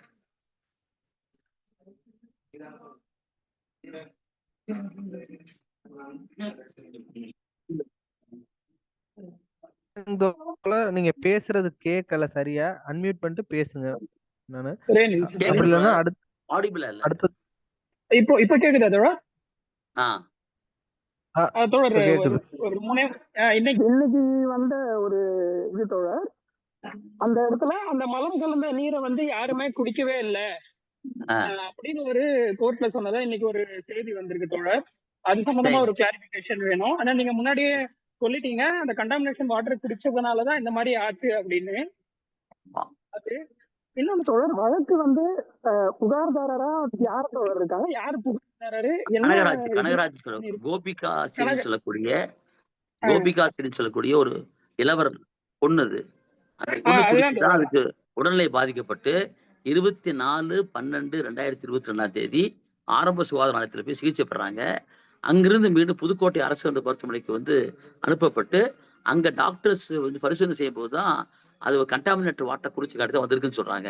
அப்ப கண்டாமினேட் வாட்டர் குறிச்சு காட்டி வந்திருக்கு போது இங்கேயும் வந்து அந்த வர்ற தண்ணீர்ல வந்து நாற்றம் அடிச்சிருக்குன்னு சொல்றாங்க மக்கள்லாம். அதை தெரிஞ்சுதான் 26ஆம் தேதி அன்னைக்கு முத்துராஜாவும் சுதர்சனும் மேலேறி பாக்குறாங்க. இதெல்லாம் மக்கள் இருக்காங்க, மக்களுக்கு போய் பார்த்ததுதான். அப்பதான் அந்த மலம் வந்து அங்க வந்து விழுந்து கொண்டு இருக்குது போறாமே. சோ நான் என்ன சொல்றேன்னா, இவங்க என்ன சொல்லிருக்காங்க, இப்ப இன்வெஸ்டிகேஷன்ல அந்த மாதிரி கலக்கவே கிடையாது, மலம் கலந்தா சொல்றதே பொய். டாக்டர் வந்து கோபிகாஸ்ரீக்கு அந்த வந்து தண்ணி குடிச்சாலும் வரலன்னு சொல்லிட்டாங்க. இவங்க ஒருத்தருக்கு மட்டும் எப்படி இருக்க முடியும், பல பேருக்கு ஒருத்தருக்கு வேண்டாமா, இப்படி எல்லாம் சொல்லிதான் சொல்லிருக்காங்க. இப்ப இவங்க எந்த அளவுக்கு வந்து ஃபரன்சிக் ரிப்போர்ட்டை வச்சு சொல்றாங்கிறத நாம காப்பி வாங்கி பார்த்தாதான் தெரிய முடியும். அந்த குற்றப்பத்திரிக்கையை வாங்கி அது எந்த அளவுக்கு, ஏன்னா உங்களுக்கு தெரியும், தலையும் காலையும் வெட்டிட்டு உடம்பு மட்டும் காமிக்கக்கூடிய பல விஷயம் இருக்குது போலாமே. வெறும் ஒரு ஃபரன்சிக் ரிப்போர்ட் உள்ள முழுமையான வீடியோ, முழுமையான ஆதாரங்கள் பூரா காமிச்சிருக்காங்கிறத நம்ம வாங்கி பார்த்தா தெரியும். மக்கள், பாதிக்கப்பட்ட மக்கள் தெளிவா சொல்லிருக்காங்க. ஒரு மாணவி தான் வந்து ஆஸ்பத்திரி போயிருக்காங்க. அங்க இருக்கிற மக்கள் போறாமே வர்ற தண்ணியில போறாமே நாற்றம் அடிக்க சொல்லிருக்காங்க. இதை வந்து அவர் சாதாரணமா மக்களே யாருமே நல்லாதான் தண்ணி போயிட்டு இருக்குது, எல்லா மக்களும் குடிச்சிருக்காங்க, பாதிப்பு இல்ல, மருத்துவர் கூறியிருக்காரு, யாரோ PhD டாக்டர் கூறியிருக்காரு அப்படி சொல்றாங்க. இதையெல்லாம் நீங்க வந்து ஒவ்வொரு ஸ்டேஜ் ஆஃப் இன்வெஸ்டிகேஷன்ல சொல்லியிருந்தீங்கன்னா எங்களுக்கு தெரிஞ்சிருக்க முடியும். அப்ப எல்லாம் சொல்லாம காப்பி கொடுக்காம திடீர்னு கோர்ட்ல வந்து சொல்றீங்க, இது உண்மையா பொய்யாங்கிறத நாங்க காப்பி வாங்கி பார்த்து அதை ஆய்ந்து படிச்சு பார்த்ததுக்கு அப்புறம் நாங்க பேசிக்கிறாரு, உண்மை இல்லைங்க நிரூபிச்சு காமிக்கிறாரு. தோழர் உங்க ஹேண்ட வந்து லோ பண்ணிருங்க. அடுத்து கிரிஞ்சி மாமா தோழர், கொஞ்சம் கிரிஞ்சி மாமா அவர்கள் பேசலாம். தோழர் வணக்கம் தோழர். வணக்கம். தோழர் எனக்கு வந்து 2 கொஸ்டின் இருந்தது. ஒரு கொஸ்டின் ஆல்ரெடி நீங்க விளக்கம் கொடுத்துட்டீங்க. இன்னொரு கேள்வி என்னன்னு கேட்டீங்கன்னா, இந்த இப்போ முரசொலியில வந்து ஒரு தலையங்கம் வந்தது. அது கட்டுரையில என்ன சொல்லியிருக்காங்கன்னா, குற்றப்பத்திரிகையில வந்து அவங்க பருகின தண்ணீரும் அதாவது மலம் கலந்ததா சொல்ற தண்ணீரும் ஆய்வு பண்ணி நாங்க முடிவுக்கு வந்துட்டோம், அது இதுவும் ஒண்ணு கிடையாது அப்படின்னு சொல்லியிருக்காங்க. இது எப்படி பண்றது? அவங்க வந்து மலமே கலக்கலன்னு சொல்லிட்டாங்க. அதான் 24, 25 இந்த 2 நாட்களையும் தண்ணீர் போயிருச்சு, எல்லாமே அதை குடிச்சிருக்காங்க, எந்த விதமான பிரச்சனையும் இல்லை. 26ஆம் தேதி தான் இவங்க ஏறி பார்ப்பதற்கு முன்பாக மலத்தை போட்டுட்டு இந்த டிராமா போட்டிருக்காங்கிறது அவங்களுக்கு கேஸ். இப்ப நான் என்ன சொல்றேன்னா, இப்ப மரபணு சோதனை பண்ணீங்கல்ல, மரபணு சோதனை ரிப்போர்ட் நமக்கு என்னன்னு சொல்றீங்க, இப்ப டிஎன்ஏ பண்ணீங்க, நீங்க டிஎன்ஏ தண்ணியை பூரா நீங்க வந்து ஆய்வு செய்ய வேண்டிய தண்ணியை பூரா கழுவி விட்டுட்டீங்க. அது BDOவும் தாசில்தாரும் அங்க இருக்கக்கூடிய அந்த தலைவராக இருக்கக்கூடிய பத்மாவும் அப்புறம் எல்லாருமே வந்து நின்றுக்கிட்டு தண்ணீரை பூரா கழுவி விட்டுட்டீங்க. கழுவி விட்டு போட்டு இப்ப வந்து நாங்க வந்து குழாய்க்குள்ள போய் அதுல எது மிச்சம் இருக்கான்னு சொல்லி மரபணு சோதனை பண்ணீங்க. அது என்னாச்சு போய் இப்ப போச்சு, என்னாச்சு போறாங்க கிடைச்சது. அப்ப இவங்க ஒவ்வொரு ஸ்டேஜ்லயுமே ஒரு முடிவெடுத்துட்டு பண்றாங்க. இவங்களை காரணகர்த்தா ஆக்கணும், அங்க இருக்கிற மக்களையே காரணகர்த்தா ஆக்கணும் அப்படிங்கிற முடிவோடு செய்யப்படதா தெரிந்து போறாமே. ஆகவேதான் நான் சொல்றேன், என்னுடைய கேள்விக்கு ஒண்ணுதான், தண்ணீர் எதுக்காக நீங்க அப்புறப்படுத்துறீங்க? இந்த குற்றத்தை பார்த்தவங்க யாரும் இல்லை. There is no direct eyewitness for the occurrence said to have taken place on 24th, 25th and 26th. நேரடி சாட்சி இல்லை. அப்படி இருக்கும்போது தண்ணீரை எதுக்காக அப்புறப்படுத்தினீங்க? யார் அப்புறப்படுத்த சொன்னாங்க? அவங்களை ஏன் நீங்க விசாரிக்கல? வரைக்கும் துவக்கத்துல வந்து இருக்கக்கூடிய புலன் விசாரணை சரியா இல்லைங்கிறத வந்து தெரிஞ்சுக்கிட்டு அதற்கான கேள்வி கேட்டு பார்க்காம, அந்த தடயத்தை யார் அளித்தாலும் சொல்லி பார்க்காம இந்த 3 பேர் பண்ணி 201 CRP 201 IPCல போடுறீங்க. அப்ப நான் என்ன சொல்றேன்னா, சரியான புலன் விசாரணை என்று இருந்தால் உங்க விசாரணை எங்க தொடங்கி இருக்குன்னா, அந்த மலங்கலந்தா செல்லக்கூடிய தண்ணி தொட்டி இருக்கிற தண்ணியை ஏன் அகற்றினார்கள், யாருடைய உத்தரவின் பேர் அகற்றினார்கள், எங்கிருந்து தொடங்கியிருந்தீங்கன்னா உண்மை கிடைச்சிருக்கு போறாமே. இப்ப நீங்க சொல்றது என்னன்னா, தொலைபேசி தகவல்ல வந்து குற்றத்தை ஒத்துக்க வேண்டாம்னு சொல்லி ஒரு பெண்மணியும் முத்துராஜாவும் பேசியிருந்தாக ஒண்ணு வந்து விட்டுருக்கீங்க. நான் கேட்கிறேன், புகார்தாரருக்கே நீங்க குற்றப்பத்திரிகை தரல, சட்டப்படி காப்பி தரல, எப்படி ஒரு ஊடகத்துக்கு கிடைச்சது போறாமே? ஒரு ஊடகத்துக்கு கிடைச்சுன்னா அப்படின்னு அர்த்தம் காவல்துறை திட்டமிட்டு ஒரு கருத்தை உருவாக்குன்னு தான் அர்த்தம். ஆகவே இது அந்த ஊடகத்துல வந்திருக்கூடிய அந்த செய்தியும் நாங்க அந்த சிடி எல்லாம் வாங்கி பார்த்துட்டு அதை ஆய்ந்து பார்த்துட்டு சொல்றோம். எங்களை பொறுத்த வரைக்கும் புலனாய்வுன்னு சொன்னால் அந்த புலனாய்வு சட்டப்படி இல்லைங்கிறத நீங்க வந்து நீங்க தகவல் கொடுக்காததும் இவங்களையே கூட்டி போய் வச்சுக்கிட்டு நீங்க ஒத்துக்கன்னு சொல்லி மிரட்டு பாருங்க.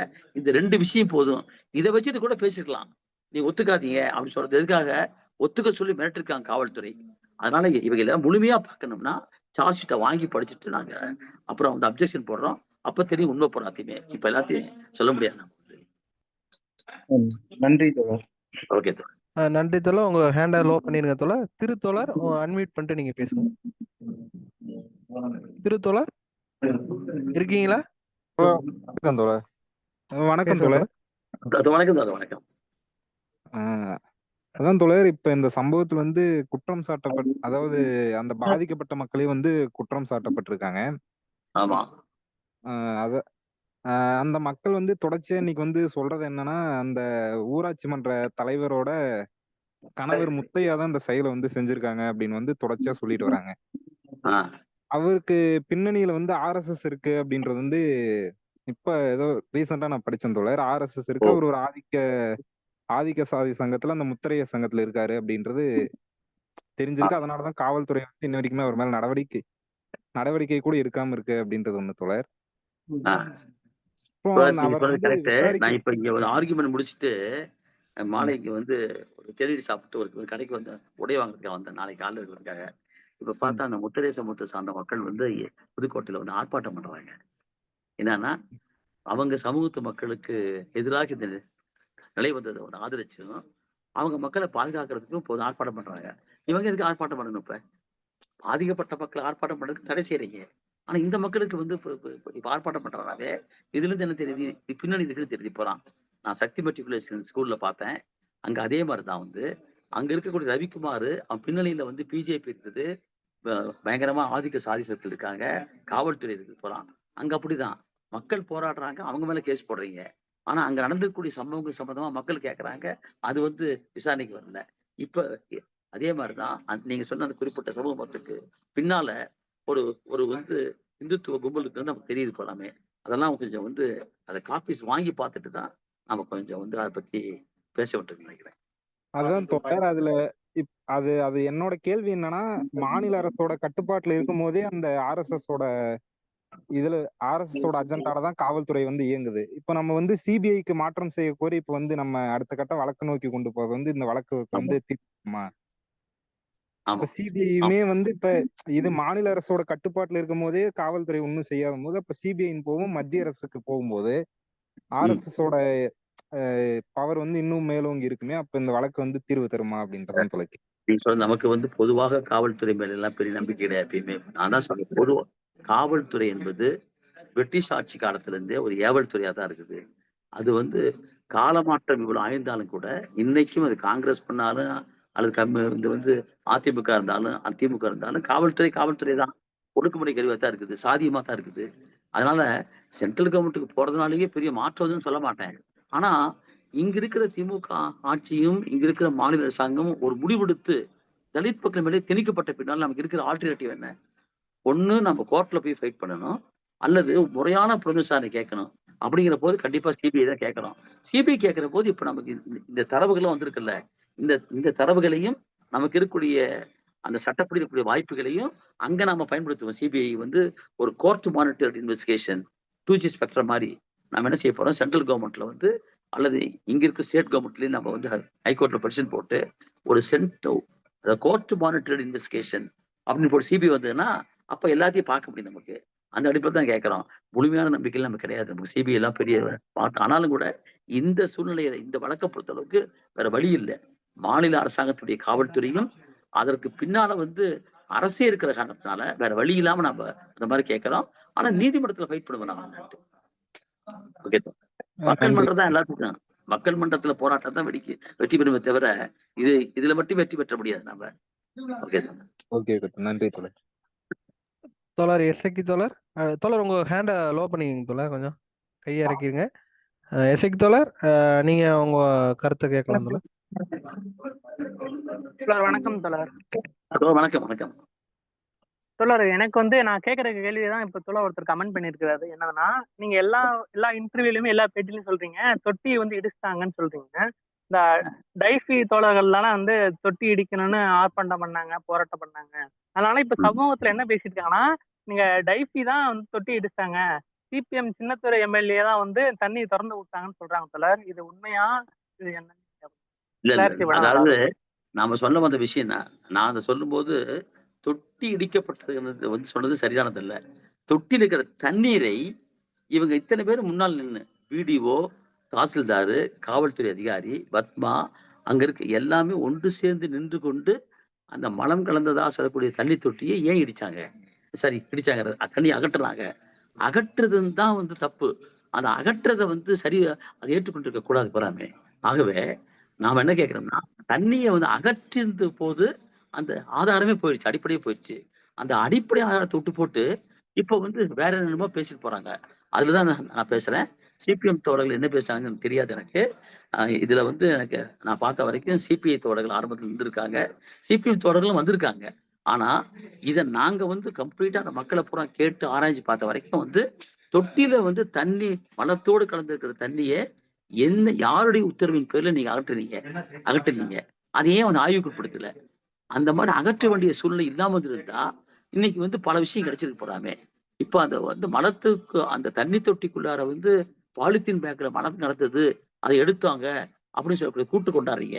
அது இவங்க தான் போட்டிருக்காங்கன்னு சொல்றாங்க. நான் கேட்கறது என்னன்னா, இது எதை வச்சு நீங்க முடிவு பண்றீங்க? யாராச்சும் பார்த்தாங்களா? இல்ல, கிடையாது.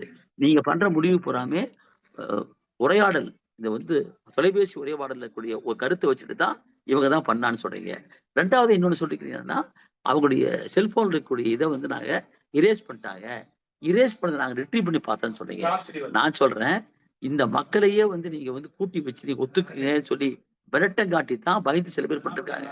ஆனா நீங்க சொல்ற மாதிரி வந்து அதுல வந்து ஆதாரம் இருக்குன்னு சொல்றதை நான் ஏத்துக்க முடியாது. அந்த சிடியை வாங்கி பார்த்து ஆய்வுபடுத்தப்பட்ட பின்னால்தான் நான் வந்து சொல்ல முடியும். அதுக்கு செய்ய முடியாது. நன்றி தோழர். தேன்மொழி தோழர், உங்களோட கருத்தை வைக்கலாம், அன்மியூட் பண்ணிட்டு பேசுங்க. தோழர் வணக்கம். என்னோட பேரு தென்மொழி. வணக்கம் தோழர். எனக்கு ஒரு 3 கேள்விகள் இருக்கு தோழர். முதல் கேள்வி என்னன்னா, இந்த இப்போ வந்து குற்றம் சாட்டப்பட்டு இருக்கக்கூடிய நபர்கள் வந்து கொஞ்ச நாள் முன்னாடியே பாதிக்கப்பட்ட எங்களையே குற்றவாளிகளா சித்தரிக்க முயற்சி பண்றாங்க அப்படிங்கிற செய்திகள் வந்து நிறைய வெளியாச்சு. சமூக வலைதளங்கள்லயும் சரி, சில நியூஸ் சேனல்கள்லயுமே வெளிவந்துச்சு. அப்போ அப்பவே வந்து போலீஸ் இந்த மாதிரியான ஒரு முடிவை நோக்கிதான் போறாங்க அப்படிங்கிறது வந்து வெளிவந்த பிறகும் கூட ரீதியாகவும் சரி, மக்கள் மன்றத்திலும் சரி, என்ன மாதிரியான எதிர்வினைகள் ஆற்றப்பட்டுச்சு? ஒண்ணு. 2வது கேள்வி, நீங்க முதல்ல சொன்ன மாதிரியே ஒரு வழக்கினுடைய அடிப்படையான ஆதாரத்தையே வந்து அழிச்சிருக்காங்க. அந்த தண்ணி தொட்டியை ஃபுல்லா கிளீன் பண்ணி எடுத்திருக்காங்க. அப்ப இதுவும் வழக்கு தொடங்குறதுக்கு முன்னாடியே வந்து தெரியும். அப்படி இருந்தும் அவங்க மேல எந்த நடவடிக்கையும் எடுக்கல அப்படிங்கறதும் நமக்கு தெரியும். அப்படி இருக்கும்போது இதன் மீதான எதிர்வினை வந்து 2 இடத்துலயும் என்ன நடந்துச்சு? 3வது, இப்போதைய சூழல்ல அந்த அந்த ஊர்ல நடக்கக்கூடிய ஒரு இறப்புக்கு கூட வெளியே இருந்து யாருமே போகக்கூடாது அப்படிங்கிற அளவுக்கு காவல்துறை வந்து ஒரு ஜனநாயகம் இல்லாத ஒரு விஷயத்தான் பண்ணிக்கிட்டு இருக்கு. அப்படின்னும் போது இந்த அளவுக்கான ரொம்ப சென்சிட்டிவான ஒரு கேஸ்ல, இவ்வளவு குறைபாடுகள் கொண்ட ஒரு விசாரணையில, இவ்வளவு ஜனநாயக தன்மையோட நடந்துக்கக்கூடிய ஒரு சூழல்ல காவல்துறை வந்து முதலமைச்சருடைய நேரடி கட்டுப்பாட்டில் இருக்கு. அப்படி இருக்கும்போது இதுக்குள்ள அரசின் தலையீடு எந்த எல்லைகள் வரைக்கும் போக முடியும்? அப்படி இருந்தும் ஏன் அரசு அது செய்யல? அதுக்கான பாசிபிலிட்டிஸ் என்ன? நம்ம லீகலா இதுக்குள்ள என்ன மாதிரியான மூவ் பண்ண முடியும் அப்படிங்கறதுதான். நல்லா கேட்டீங்க தோழர். நல்ல நீங்க வந்து ஆய்வுபட்டு இதை வந்து எதிர்வினை ஆற்ற முடியலங்கிறது காரணம் என்னன்னா, குற்றப்பத்திரிகையை தாக்கல் பண்ணாம நம்ம ஒண்ணு செய்ய முடியாது. ஆனா அந்த கட்டத்திலேயே நான் சொன்னேன். அதனாலதான் 6 மாதத்துக்குள்ள நான் பேட்டி கொடுத்துக்கிறேன். இங்க வந்து தோழர்கள் பூரா கலந்துகிட்டு இவனுடைய பின்னணியை பூரா வந்து ஆய்வு பண்ணி இந்த வழக்குடைய போக்கு சரியில்லை, இது சிபிஐக்கு மாத்தணும்னு சொல்லி அப்பயே நான் சொன்னேன் நானு. ஆனா நாம அந்த சமயத்துல வந்து நம்ம சட்டத்துக்கு உட்பட்டு தான் சேர்ந்திருக்க முடிஞ்சுச்சு. இப்ப சார்ஜ் ஷீட் போட்டங்காட்டித்தான் நம்ம இதை வந்து வெளியே வந்து எக்ஸ்போஸ் பண்ணவே தவிர அதுக்கு முன்னால செய்ய முடியாது எப்பயுமே. சோ நீங்க சொன்ன மாதிரி கட்சிகள் பாத்தீங்கன்னா சில அமைப்புகளை தவிர உண்மையில நான் சொன்ன வருத்தத்தோட சொல்றேன், இடதுசாரி அமைப்புகள்ல கூட நான் பார்த்தோம்னா அவங்க இதை ஒரு தொடர் போராட்டம் எடுத்துட்டு போகல. அது ஒரு பெரிய வருத்தத்துக்குரிய நானும் ஒரு பொதுவுடைமை இயக்கத்துல சார்ந்தவன் தான். ஆனா இந்த இதை வந்து ஏன் ஒரு தொடர் இயக்கமா இருக்கல விசிக பார்ட்டி பண்ணிருக்காங்க பாத்துக்கிறேன். இங்க லோக்கல் இருக்கக்கூடிய சிபிஐ சிபிஎம் தோழலாம் அங்க வந்திருக்காங்க. அவங்க அந்த மாதிரி எதிர்வினை ஆற்றாது என்பது அவங்களுக்கு ஒரு தைரியம் வந்துருச்சு போறான் போலீஸ்காரர்களுக்கு. அதே மாதிரி அரசாங்கமே பாத்தீங்கன்னா பொதுவா வந்து இன்னைக்கு நம்முடைய இங்க மாநில அரசாங்கம் மேல பேசுற போது சரியா இருக்குது, ஒன்றிய அரசு எதிர்த்து பேசுற போது சரியா இருக்குது. ஆனா கீழ்மட்டத்துல வந்து பாத்தீங்கன்னா காவல்துறையோடவும் சாதியமாகவும் தான் தொடர்ந்து நிக்கிறத பாக்குறோம். இதுதான் காரணம். இதை வந்து இடைவிடாக எதிர்த்து போராடணும். நம்மை போன்ற இயக்கங்கள், இளைஞர்கள், வழக்கறிஞர்கள், மனித உரிமை வழக்கறிஞர்கள் வந்து ஒரு கட்சி ஆட்சிகளை வந்து கூட்டணி வச்சதுனாலேயே அவங்க சேர்ந்து போனா ஆதரிப்பது என்பதை நம்ம ஏத்துக்க முடியாது, நிச்சயமா ஏற்க முடியாது. ஆகவே அதுல நீங்க சொன்ன மாதிரி வந்து எதிர்வினை ஆற்றுற அந்த 2 பாயிண்ட் சொன்னீங்க, அது உண்மை. அதை விட மிக முக்கியமானது, ஒரு இறந்து போன நிகழ்ச்சி கூட யாருமே போகக்கூடாது என்று தடுத்திருக்கிற செயல் வந்து ஜனநாயக விரோத செயல். அது ஏற்றுக்கவே முடியாது. இன்னைக்கு சிந்தனை தோழர் போயிருக்காங்க, அவங்க போயிட்டு வந்த பின்னால இது எல்லாமே என்னன்னு பார்த்துட்டு தமிழகம் முழுக்க இது ஒரு பெரிய இயக்கமாக மாற்ற வேண்டுங்கிறது தான் என்னுடைய தாழ்மையான கோரிக்கை. இதுல எனக்கு ஒரு சின்ன கிளாரிஃபிகேஷன். இந்த மாதிரியான வழக்குகள்ல திட்டமிட்டு வழக்கை வந்து தாமதப்படுத்துற விஷயங்கள் பிளஸ் சமூகத்துல மக்கள் போராட்டங்கள் பெரிய அளவுல இல்லாத பட்சத்துல இந்த மாதிரியான வழக்குல பாதிக்கப்பட்ட தரப்பையே, குறிப்பா தாழ்த்தப்பட்ட மக்கள், தலித் மக்களையே குற்றவாளிகளாக்குற ஒரு முயற்சி இந்த வழக்குக்கு மட்டும் இல்ல, பொதுவா எல்லா இடங்கள்லயுமே எல்லா காலங்களிலுமே நடக்கிற ஒரு விஷயமா இருக்கும் பொழுது குற்றப்பத்திரிகை செய்யும் வரைக்கும் நம்ம காத்திருந்துதான் இதை செய்ய முடியுங்கிறது சட்ட ரீதியா இருக்கும்போது, இதுக்கு எதிராக இல்ல இந்த மாதிரியான சட்டங்கள்ல வேற நமக்கு பாசிபிளா இல்ல நமக்கு ஃபேவரான வகையில, அதாவது இந்த தடயத்தை அழிக்க பாக்குறாங்க அப்படிங்கறத வந்து நம்ம முதல்லயே ப்ரொசீட் பண்ணி கொண்டு போகிறதுக்கு, இல்ல வந்து இந்த மாதிரி இவங்களை பாதிக்கப்பட்டவங்களே குற்றவாளியாக்குறாங்க, இதுக்கு நம்ம ஏதாவது விசாரணையை வந்து நிறுத்துறதோ இல்ல வேற ஏதாவது மாத்துறதோ இதெல்லாம் பண்றதுக்கான வாய்ப்புகள் சட்டத்துல ஏதாவது இருக்கா? இருக்கு தோழ. இந்த இதுலயே போட்டிருக்காங்க, இந்த வழக்கிலேயே மதுரை ஹைகோர்ட் பெஞ்ச்ல இந்த வழக்குடைய விசாரணை என்னாச்சு, இதுல வந்து ஏன் இந்த வழக்குல வந்து தலித் மக்களே குறி வைக்கிறாங்க, ஏன் டிஎன்ஏக்கு மக்களுக்கு எந்த மக்களை கேட்கறாங்க, ஆகவே இதை மாத்தணும்னு சொல்லி 2 பேராணைகள் 2 பெண்டிங் இருக்குது. அதுலதான் வந்து ஸ்டேட்டஸ் படியே போட்டது போறாங்க. ஆனா அதை பவர்ஃபுல்லா பண்றதுக்கு வரல அவங்க. அதை போட்டவங்க ஒருத்தர் பொதுநல வழக்கா போட்டிருக்காரு, இதுல ஒரு வழக்கறிஞர் போட்டிருக்காரு. இந்த வழக்கை வந்து திறமையா நடத்தாத காரணம் என்னன்னா இன்வெஸ்டிகேஷன் பெண்டிங்னு சொல்லிருக்காங்க. நீதிமன்றத்துல வந்து என்ன செய்யறாங்க, ஸ்டேட்டஸ் போட்டு இன்வெஸ்டிகேஷன் தொடர்ந்துட்டு இருக்குன்னு கேட்டிருக்காங்க. அப்ப அந்த வழக்கு விசாரணை தொடர்ந்து கொண்டு இருக்கிற காரணத்தால்தான் அதை வெளியில் நாம எக்ஸ்போஸ் பண்ண முடியல, எதையும் சொல்ல முடியல. ஏன்னா உங்களுக்கு புலனாய்வு என்பது முழுக்க காவல்துறையுடைய கட்டுப்பாட்டுக்குள்ள கூடிய என்று அதை யாரும் தட முடியாது சாதாரணமா. அதுல மாலஃபைடு இருக்குன்னு தெரிஞ்சா சேஞ்ச் ஆஃப் இன்வெஸ்டிகேஷன் போகலாம். இதுல 6 மாசத்துக்கு முன்னாடியே சேஞ்ச் ஆஃப் இன்வெஸ்டிகேஷன் கேட்டாச்சு. ஆனா என்ன பண்ணாங்க, நான் சார்ஜ் ஷீட் போடுறேன்னு சொல்லிட்டு இப்போ திடீர்னு போட்டிருக்காங்க. ஆனா நீங்க சொல்றது ஒரு காம்ப்ளிகேட் என்னன்னா, ஒரு வழக்கு நிலுவையில் இருக்கிற போது, அது புலனாய்வில் இருக்கிற போது நாம வெளியே வந்து நாம போராடுவது என்பது ஒரு கருத்தை வந்து திணிக்கிற மாதிரி அவங்க நினைச்சுக்குவாங்க. உங்களுக்கு தெரியும், மீடியா பை ட்ரையல்னு ஒன்று இருக்கு, ட்ரையல் பை மீடியான்னு சொல்லுவாங்க. ஒரு கருத்தை உருவாக்குறது பத்திரிகைகள்லாம். அது மாதிரி நாமளும் என்னன்னா, இந்த போராடக்கூடிய மக்கள் வந்து இன்னைக்கு இருக்கிற இந்த அரசாங்கத்துடைய காவல்துறை நம்பித்தான் நம்ம இருக்கிறோம். அந்த காவல்துறை தான் இதை வந்து விசாரணை பண்ணி தாக்கல் பண்ணணும். நம்ம பாயிண்ட் என்னன்னா, இந்த காவல்துறை சீர்படுத்தப்படாமல் டெமோக்ராட்டிஸ் ஆகாம ஒரு சோசியலிச சமதர்ம சமூகத்தினுடைய கட்டமைப்புக்கு போக வேண்டிய ஒரு ஆட்சியாக என்று இல்லாம பிரிட்டிஷ்கார காலத்துல இருந்தே எப்பயுமே ஏவல் துறையா இருக்குது, ஆதிக்க சாதி துறையா இருக்குது. அதுதான் பிரச்சனை தொடர்ந்து. அதுலதான் மாற்றம் கொண்டு வரணும். தோழர் அபிமன்யு தோழர் கொஞ்சம் அன்மியூட் பண்ணிட்டு பேசுங்க. தோழர் சீக்கிரம் முடிக்கலாம். நான் வந்து ஒரு இன்னும் 2 பேர் தான் இருக்காங்க. இன்னும் 2 பேர் தான். அபிமன்யு தோழர் நீங்க இல்லையா? தளபதி தோழர் நீங்க அன்மியூட் பண்ணிட்டு பேசுங்க தோழர். தோழர் அதுக்கு முன்னால ஒரு ஒரு சின்ன இது மட்டும் குறுக்கீடு மட்டும். தோழர் மற்ற தோழர்களுக்கு கேள்விகள் இருந்தது அப்படின்னா விடுதலை வாசல் வட்டத்தினுடைய வாட்ஸ்அப் குழுவுல அந்த கேள்வியை பதிவிடுங்க. தோழர் நாங்க அனுப்பிச்சு வச்சு உங்களுடைய கேள்விக்கு கண்டிப்பா நாங்க பதில் போடுறோம். இப்ப இருக்கக்கூடிய 2 தோழர்களை தவிர வேற யாரும் ஹேண்ட் ரைஸ் பண்ணாதீங்க. தோழர் பேசுங்க. சரி சரி. தளபதி தோழர் தளபதி தோழர் இருக்கீங்களா?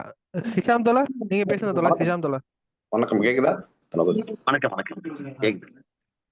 எனக்கு 2 கேள்வி தோழர். ஒண்ணு வந்து இந்த வழக்கும் சரி அல்லது அண்ணா பல்கலைக்கழகம் அந்த பிரச்சனையும் சரி, இந்த 2லயுமே போலீஸ் வந்து என்ன சொல்றாங்க அப்படின்னா, இந்த விசாரணையில அவங்க வசமா மாட்டும் போதெல்லாம் உங்ககிட்ட ஆதாரம் தான் கொடுங்க, நாங்க இவ்வளவுதான் வச்சிருக்கோம் அப்படின்னு யார் இதை எதிர்த்து போராடுறவங்களோ கேள்வி கேட்கிறாங்களோ அவங்கள வந்து குற்றவாளி மாதிரி கொண்டு வராங்க. அதாவது போராடுறவங்களையோ அல்லது கொஸ்டின் பண்றவங்களையோ. இந்த தரப்பு அப்படிங்கிறது ஒரு ஃபாசிஸ்ட் அப்ரோச்சா இல்லையா அப்படிங்கிறது ஒரு கேள்வி. ஒண்ணு. 2வது, இந்த எல்லா இடத்துலயுமே இவங்களும் சரி அந்த அந்த பக்கம் இருக்கிறவங்க ஈவன் பெரிய பெரிய தலைவர்களா இருக்கிறவங்க முதற்கொண்டு இந்த போராடுபவர்கள் அல்லது இந்த எதிர்த்து கேள்வி கேட்கிறவங்க தான் இந்த குற்ற செயலில் ஈடுபட்டாங்கன்னு யாருன்னு தெரியாத XYயை விட மோசமானவங்க அப்படிங்கிறத நிரூபிக்கிறதுக்கு முன்னாடி இடதுசாரி இயக்கத்துல தலைவர்களா பேச்சாளர்களா இருந்தவங்க எல்லாரும் இன்னைக்கு வந்து யூடியூபர்ஸா இருக்காங்க. உங்களுக்கு தெரிஞ்சவங்க எல்லாம் அவங்க எல்லாம் கூட இதுதான் அப்படிதான் ஆர்குமெண்ட் வைக்கிறாங்க. அவனை விட நீதான் மோசமானவன், மலம் கலந்தவள நீதான் மோசமானவன், அந்த பெண்ணை இது பண்ணவள நீதான் மோசமானவன், இப்படி ஒரு ஆர்குமெண்ட்டை இவங்க செட் பண்றாங்க ஒரு கருத்து. 3வது வந்து இந்த அவங்க அதுல ஒரு இது ஒரு சைட்லைனா என்ன சொல்றாங்கன்னா, நீதிமன்றம் அப்படிங்கிறது பார்ப்பன மயமாகிடுச்சு, போலீஸ் வந்து சமூக நீதி போலீஸ் மாதிரி இருக்கு. ஏன்னா இந்த போலீஸ் அருணை காமிக்கும் போது அவர் திராவிடர் அப்படின்னு காமிச்சாங்க. இந்த மாதிரி அப்படி வைக்கும்போது அவங்க நீதிமன்றம், அதாவது இந்தியா கூட்டணி நீங்க ஆரம்பிச்ச காலத்துல சொன்னீங்க இல்லையா, நம்ம கான்ஸ்டிடியூஷன் காப்பாற்ற போறோம்னு சொல்லி, இப்ப நீதிமன்றத்தை கொஸ்டின் பண்றதுங்கிறது இருக்கு இல்லையா, அதனுடைய நம்பகத்தன்மையை கொஸ்டின் பண்ணி போலீஸோட நம்பகத்தன்மையை கூட்டுறதுங்கிறதும் அதுவும் அகைன் திரும்ப இன்னொரு ஃபாசிஸ்ட் அப்ரோச் தானே இல்லையா? ரொம்ப நல்லா சொன்னீங்க தோழர். ரொம்ப அதாவது இப்ப நீ சொன்ன மாதிரி நீங்க இன்வெஸ்டிகேஷன் செய்யக்கூடிய பவர் யாருக்கு இருக்குன்னா, இந்தியாவுடைய இந்தியன் கிரிமினல் ஜூரிஸ்ப்ருடன்ஸ்ல காவல்துறைக்கு தான் விட்டுருக்குது. காவல்துறைக்கு மட்டும்தான், அதாவது வந்து புலனாய்வு, வழக்கு தொடுத்தல், investigation and prosecution vest with ஸ்டேட்னு சொல்லுவாங்க, அவங்க டொமைன் தான். ஆனா நீங்க சொன்ன மாதிரி வந்து ஒரு கேஸ்ல இல்ல, ஸ்ரீமதி வழக்குல தான் பார்த்தோம். அங்க மக்கள் அதிகாரத்தை சார்ந்த மக்கள் வந்து ஒன்றுபட்டு நின்று போராடுறாங்க, அவங்க மேல வழக்கு வந்துட்டு போறாமே. அதே போலத்தான் வந்து தமிழ்நாட்டு பல இடங்களை பார்க்கிறோம். நீ சொன்ன அண்ணா பல்கலை இருக்கிற ஆகட்டும், இங்கே ஆகட்டும், இதுல யாரெல்லாம் வந்து கேள்வி கேட்டார்களோ அவங்களே இன்னைக்கு குற்றச்சாட்டுள்ளாக்கக்கூடிய போக்கு என்பது அது பாசிஸ்ட் போக்கு, சந்தேகமே கிடையாது. அது EAPA பீமா கொரியான் தொடங்கி சாய்பாபால இருந்து தொடங்கி தமிழ்நாடு முழுக்க பார்த்தோம்னா போராடுகிற மக்கள் போராட்டமா பண்றதுல ஒரு போக்கு தான் இது. ஆகவே இதை நம்ம சமரசம் எல்லாம் எதிர்த்தான் தீரணும். அது திமுக ஆட்சி எடுக்கிற பட்சம் கிடையாது. மக்கள் பாதிக்கிற போது சமரசமின்றி எதிர்த்து போராடக்கூடிய கடமை வந்து இடதுசாரிகளுக்கும் நம்ம போட்டுக்கிற மனித உரிமை இயக்கனுக்கு உண்டு. அது இல்லைங்கிறது உண்மைதான். அதுல என்ன நீங்க பாக்கணும்னா இன்னொரு முக்கியமான விஷயத்தை நீங்க சொல்லிருக்கீங்க, நீதிமன்றமும் இன்றைக்கு பார்ப்பனமயமாய் கொண்டிருக்கிறது. ஏற்கனவே பார்ப்பனமாக இருக்குது. ஆனா இவ்வளவுக்கு அப்புறமேலும் பார்த்தோம்னா சந்திரசூட் போட்டிருக்கிற ஆட்கள் அவங்க நீதிமன்றத்துல வந்து எப்படி தங்கிற அப்படியே ஒரு மனவர் பண்ணி பாபர் மசூதி தீர்ப்பு கொடுத்தாங்க. கடைசியா அவர் என்னென்ன பண்ணாரு, கடைசியில நான் வந்து சாமி கும்பிட்டேன்னு சொல்றது, சேகர் குப்தா மாதிரி ஆட்கள் வந்து பயங்கரமா போய் VHP கோர்ட்ல கலந்துக்கிறது. இப்ப வந்து நம்ம கர்நாடகத்துல சீஃப் ஜஸ்டிஸே போய் பிராமண மாநாட்டுல கலந்துக்கிட்டு அதை நியாயப்படுத்தி அம்பேத்கரை விட வந்து இவரு இருந்தார், BN ரே இருந்தாரு, அவரு தான் இதுக்கு உருவாக்குனாரு. இப்ப இதெல்லாம் என்ன காமிக்குதுன்னா, இந்த நாடு முழுக்க நீங்க வந்து ஒரே நாடு ஒரே தேர்தல்கள் கூட என்னன்னா இந்து ராஷ்டிரம் என்ற முறையில அதை உருவாக்கக்கூடிய ஒரு பாசிச காவி கார்பரேட் ஆட்சியா இதுவா இருக்குது. அது ஒன்றியத்தில் மட்டுமல்ல, மாநிலத்திலேயும் அங்கங்க மிச்ச சொச்சங்கள் ஆகி இருக்கிறது என்பதைத்தான் நீங்க சொன்ன குரலாம் காமிக்குது. அவை நம்முடைய போராட்டம் ஒரு பக்கம் பாசிஸ்டுகளை எதிர்த்து காவிகளை எதிர்த்து இருக்கிற போதே, அதே சமயத்துல இந்த காவல்துறை எதிர்த்தும் அதற்கு ஆதரவா இருக்கக்கூடிய எந்த மாநில அரசாங்கம் சரி அவர் எதிர்த்து நீங்க மக்கள் களத்திலையும் அதே சமயத்தில் நீதிமன்றத்துல நம்ம தொடர்ந்து போராடுங்கிறதா நம்ம காமிக்குது. இது எச்சரிக்கை தான். இது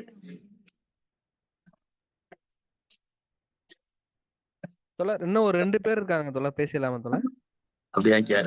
ஒரு கட்டடத்துக்குள்ள நம்ம உட்காந்துக்கிறோம் தோழர். தப்பா நேரம் ஆகுது. அந்த கேட்கலாம். 2 பேரும் தொடர்ந்து 2 கேள்வி முன் வச்சிருங்க.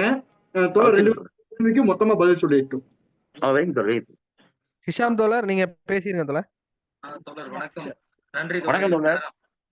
நேரம் எடுத்து பதில் ரொம்ப நன்றி தோழர். முக்கியமா ஒரே ஒரு கேள்வி என்னன்னா தோழர், இப்ப நான் அந்த ஸ்டேட்டஸ் ரிப்போர்ட் ஃபர்ஸ்ட் அவங்க கொடுத்ததான் பார்த்தேன். அதுவும் சன் டிவில நேரா விட்டாங்க. அல்ல ஜீவானந்தம்னா ஒரு முரளிராஜனுடைய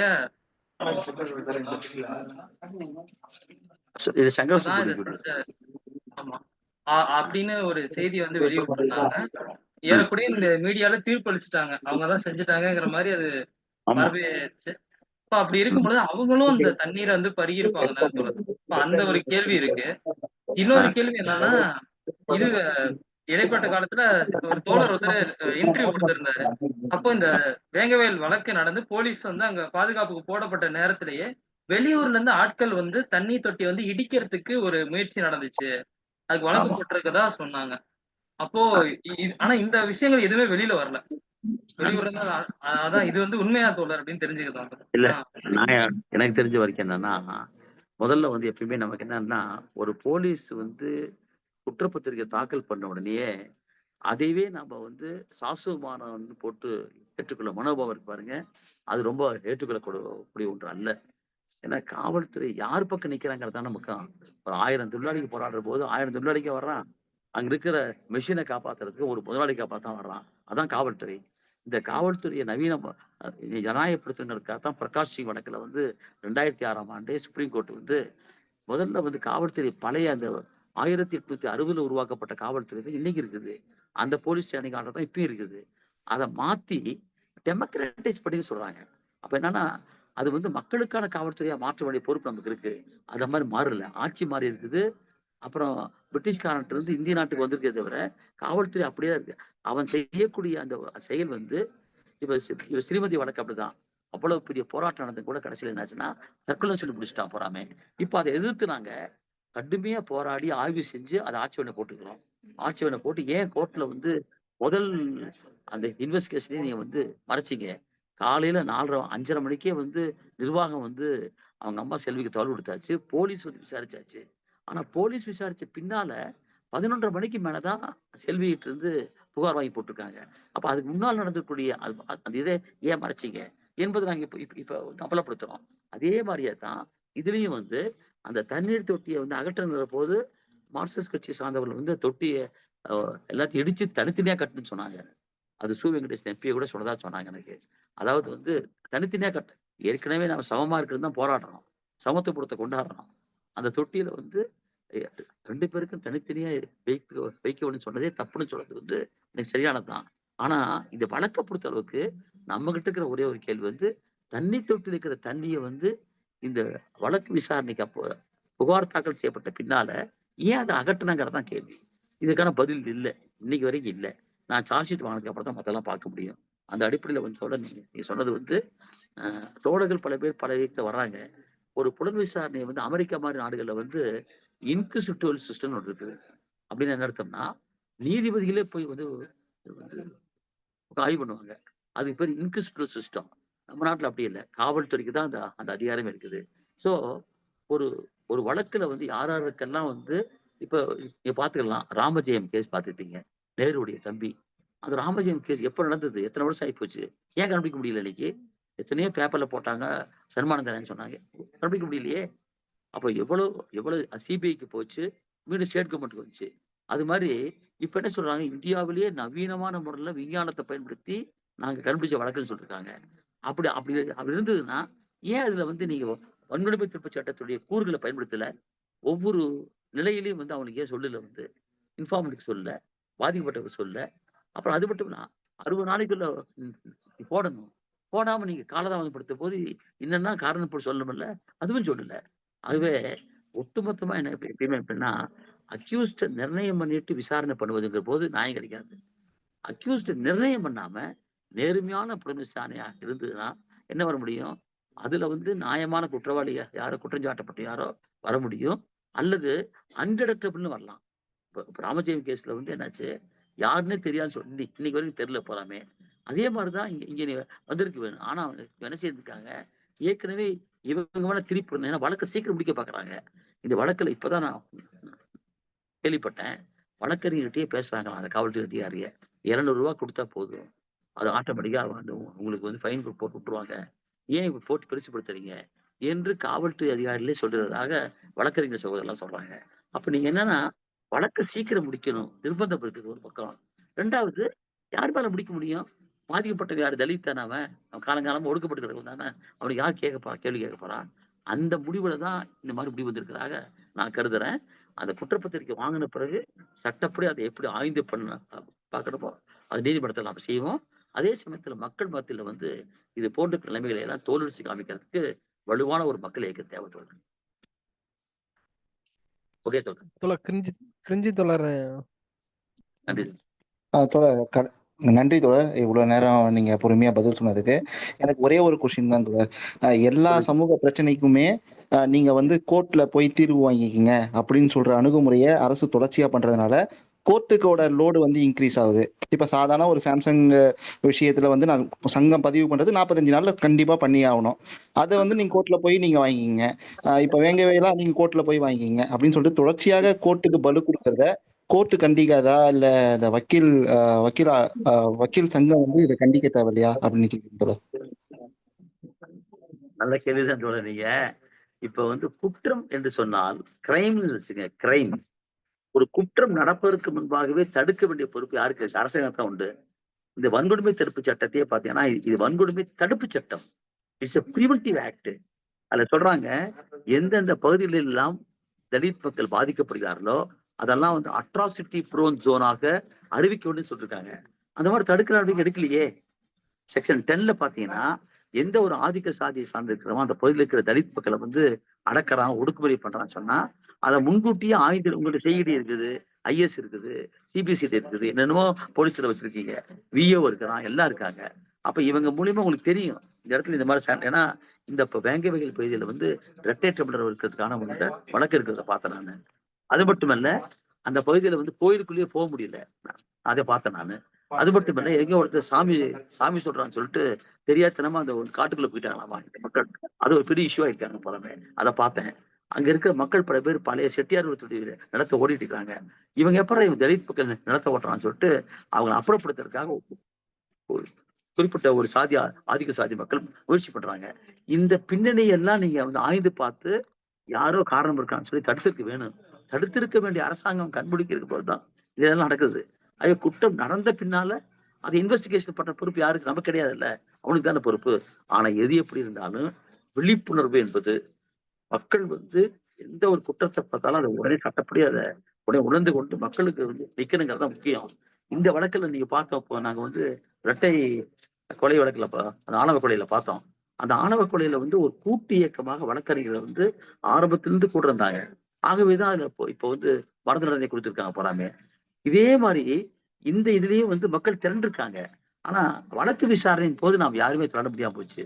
நாம அப்பப்ப கேட்டுக்கிறோம், இடையில கேட்டுக்கிறோம், ரிட்டெல்லாம் போட்டிருக்காங்க. ஆனால் கூட இவைகள்லாம் வராம தடுக்க வேண்டிய பொறுப்பு யாருக்கு? 75 ஆண்டுகளுக்கு பின்னால வந்து ஒரு தலித் மக்களுடைய குடியிருப்பு பகுதியில குடிக்கிற தண்ணீர்ல வளம் கிடந்துருக்குன்னா இதுக்கு முன்னாலே இருக்கிற பிரச்சனைல என்ன? அந்த இரட்டை டம்ளர் முறையாகட்டும் அல்லது கோயிலுக்குள்ள போக முடியாதாகட்டும், அந்த மக்களுக்கு வேண்டிய வந்து உரிமைகளை செய்து தராகட்டும், இதெல்லாம் செய்தியா செஞ்சேன்னா நம்ம பிரச்சனை வருமா? அப்ப நீங்க சொல்ற குற்றச்சாட்டு என்ன? அந்த வந்து டேங்க் ஆபரேட்டருக்கும் அந்த பத்மாவுக்கு இருக்கிற பிரச்சனை தான் சொல்றீங்க, அதுலதானே பிரச்சனை வந்து சொல்றீங்க. அதை ஏன் தடுத்துக்க கூடாது? அவன் எப்படி வந்து தவறு கொடுத்தாங்க கிராம சபையில? அதனால வருமுன் காக்கிற முறையில வந்து வன்கொடுமை தடுப்பு சட்டத்தை சரியாக பயன்படுத்தாத காரணத்தினால்தான் இது போன்ற குற்றங்கள் பெரிய இருக்குது. அதை நம்ம தவிர்க்க முடியாம வந்து நீதிமன்றத்திலையும் போராடணும், களத்திலையும் போராடணும். நன்றிங்க தோழர். ரொம்ப நன்றிங்க தோழர். கலந்து கொண்ட அனைத்து தோழர்களுக்கும் விடுதலை வாசகர் வட்டம் சார்பாக நன்றிகளை தெரிவிச்சுக்கிறோம். கையை உயர்த்திய தோழர்களுக்கும் தோழர்களுக்கு நிறைய கேள்விகள் இருக்கும்.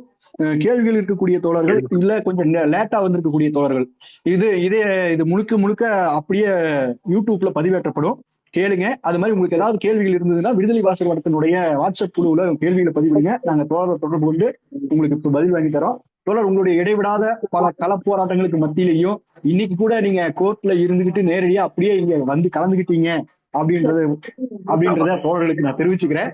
கலந்துகிட்ட உங்களுக்கு விடுதலை வாசகர் வட்டம் சார்பா நன்றிகளை தெரிவிச்சுக்கிறேன் தோழர். கேள்வி கேட்ட அனைத்து தோழர்களுக்கும் விடுதலை வாசகர் வட்டம் சார்பா நன்றியை தெரிவிச்சுக்கிறேங்க.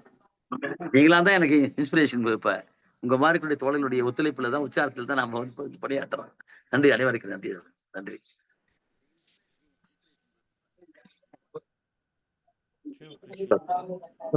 சரிங்க தோழர். ஒரு கேள்வி கேட்டாரு, அதுக்கு நான் மட்டும் இருக்கட்டும். கேள்வி இருந்தா குரூப்ல போட சொல்லுங்க. தோழருக்கு வேலை இருக்கு. அவரு நான் சொல்லிக்கிட்டுமா? இல்ல, அவர் டீ கூட குடிக்காம வந்து உட்கார்ந்துருக்காரு தோழர். போது ரூம் இன் பண்ணிக்கலாம், அப்புறம் நம்ம தனியா பேசிக்கலாம் தோழர். தஞ்சாவூருக்கு நாளைக்கு வக்ஃபு சட்டத்தை எதிர்த்து நடத்துற மாநாட்டுக்கு போயிட்டு இருக்கு. நானு தயாரா இருக்கேன். அதனால ஓகே தோழர். நன்றி தோழர். நன்றிங்க, ரொம்ப நன்றி, ரொம்ப நன்றிங்க. ரூம் இன் பண்றேன் தோழர். 3 2